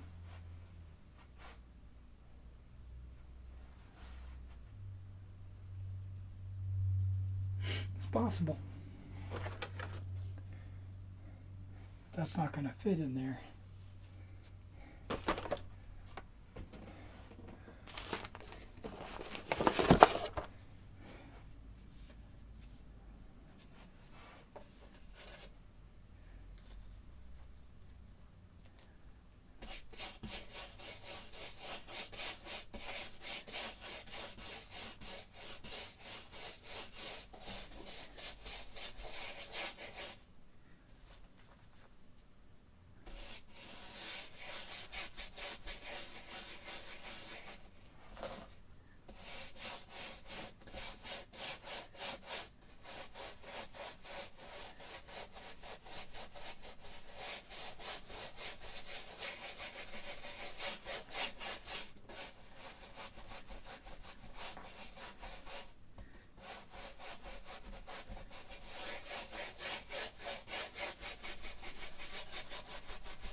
Now, I've seen other people make terrain for their wargaming tables, and they've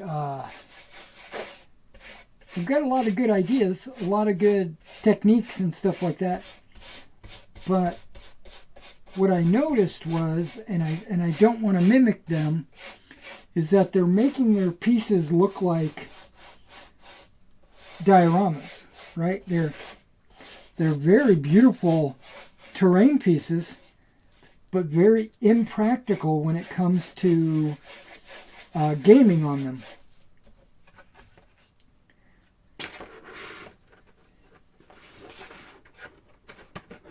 Okay, both of those don't fit in there. That's not good. I figured two of them would fit in there. Well, dang it.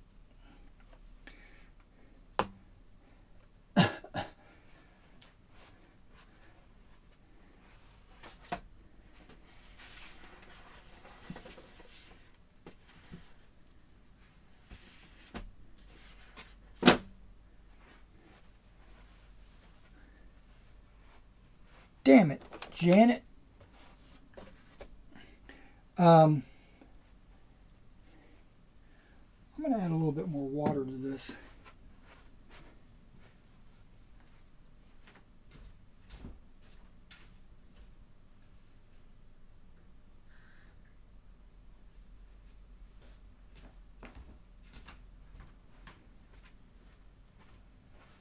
Actually, I added quite a bit of water, as you can see, but that's okay.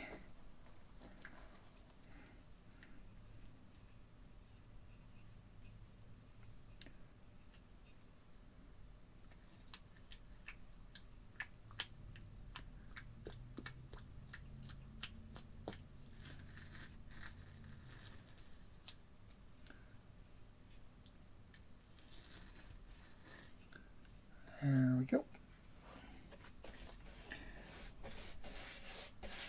So yeah, now this is going to be very wet, which, as you know, will probably cause it to warp.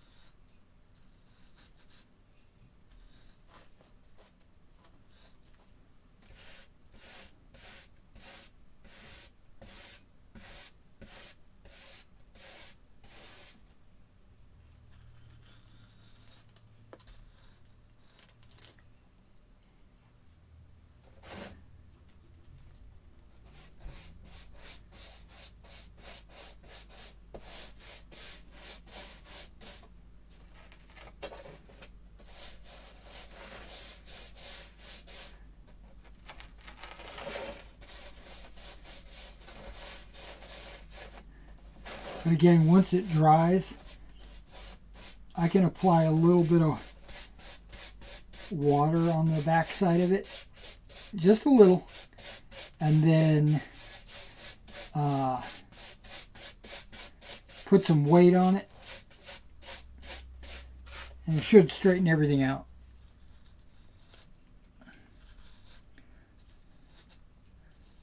That's the plan anyway, right?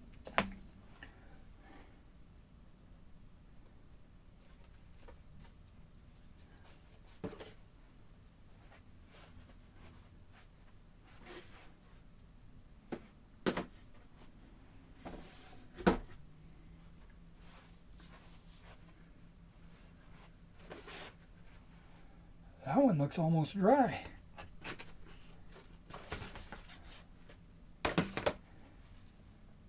And it hasn't warped at all.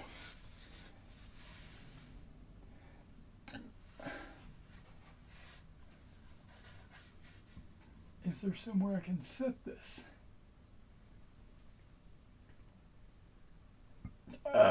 Excuse me.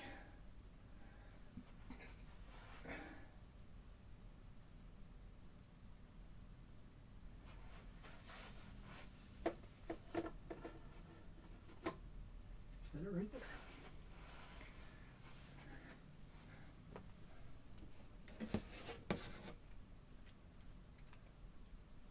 Yeah, the orchard, not the vineyard.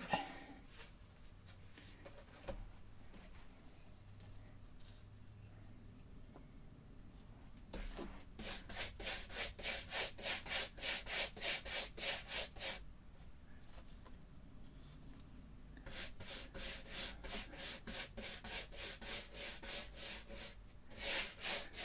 think I'm missing one or two.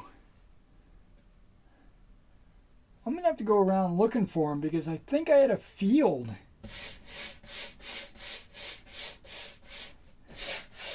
And I don't mean, okay, maybe I did a plowed field.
Okay, so we've got like a texture on all of these.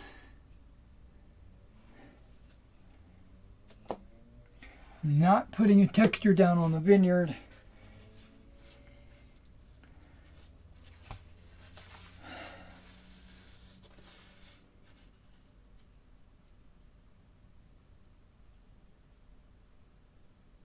Yeah, I don't think I'm doing a texture on the vineyard.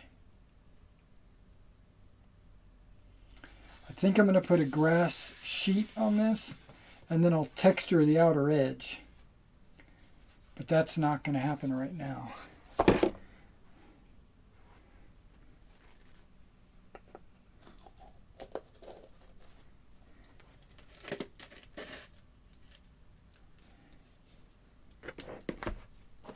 Okay, let me clean this brush. I'll be right back.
guys. Thought about it while I was cleaning the brush. I think we're gonna stop everything where it is now. I'm going to clean up my work area and put everything, get everything organized, and I'll resume this again tomorrow. But so come back tomorrow. We're gonna work on this some more. But by tomorrow, a lot of this stuff will be dry. The mountains might be dry and the hills might be dry. We'll do a little wire cutting probably tomorrow as well. I still have to glue a second layer on the mountains. I could probably do that today off camera, but I'm gonna stop the recording right now and start cleaning up and getting ready for maybe finalizing some stuff tomorrow. All right, guys. Appreciate you coming out. Let's see if there's any comments.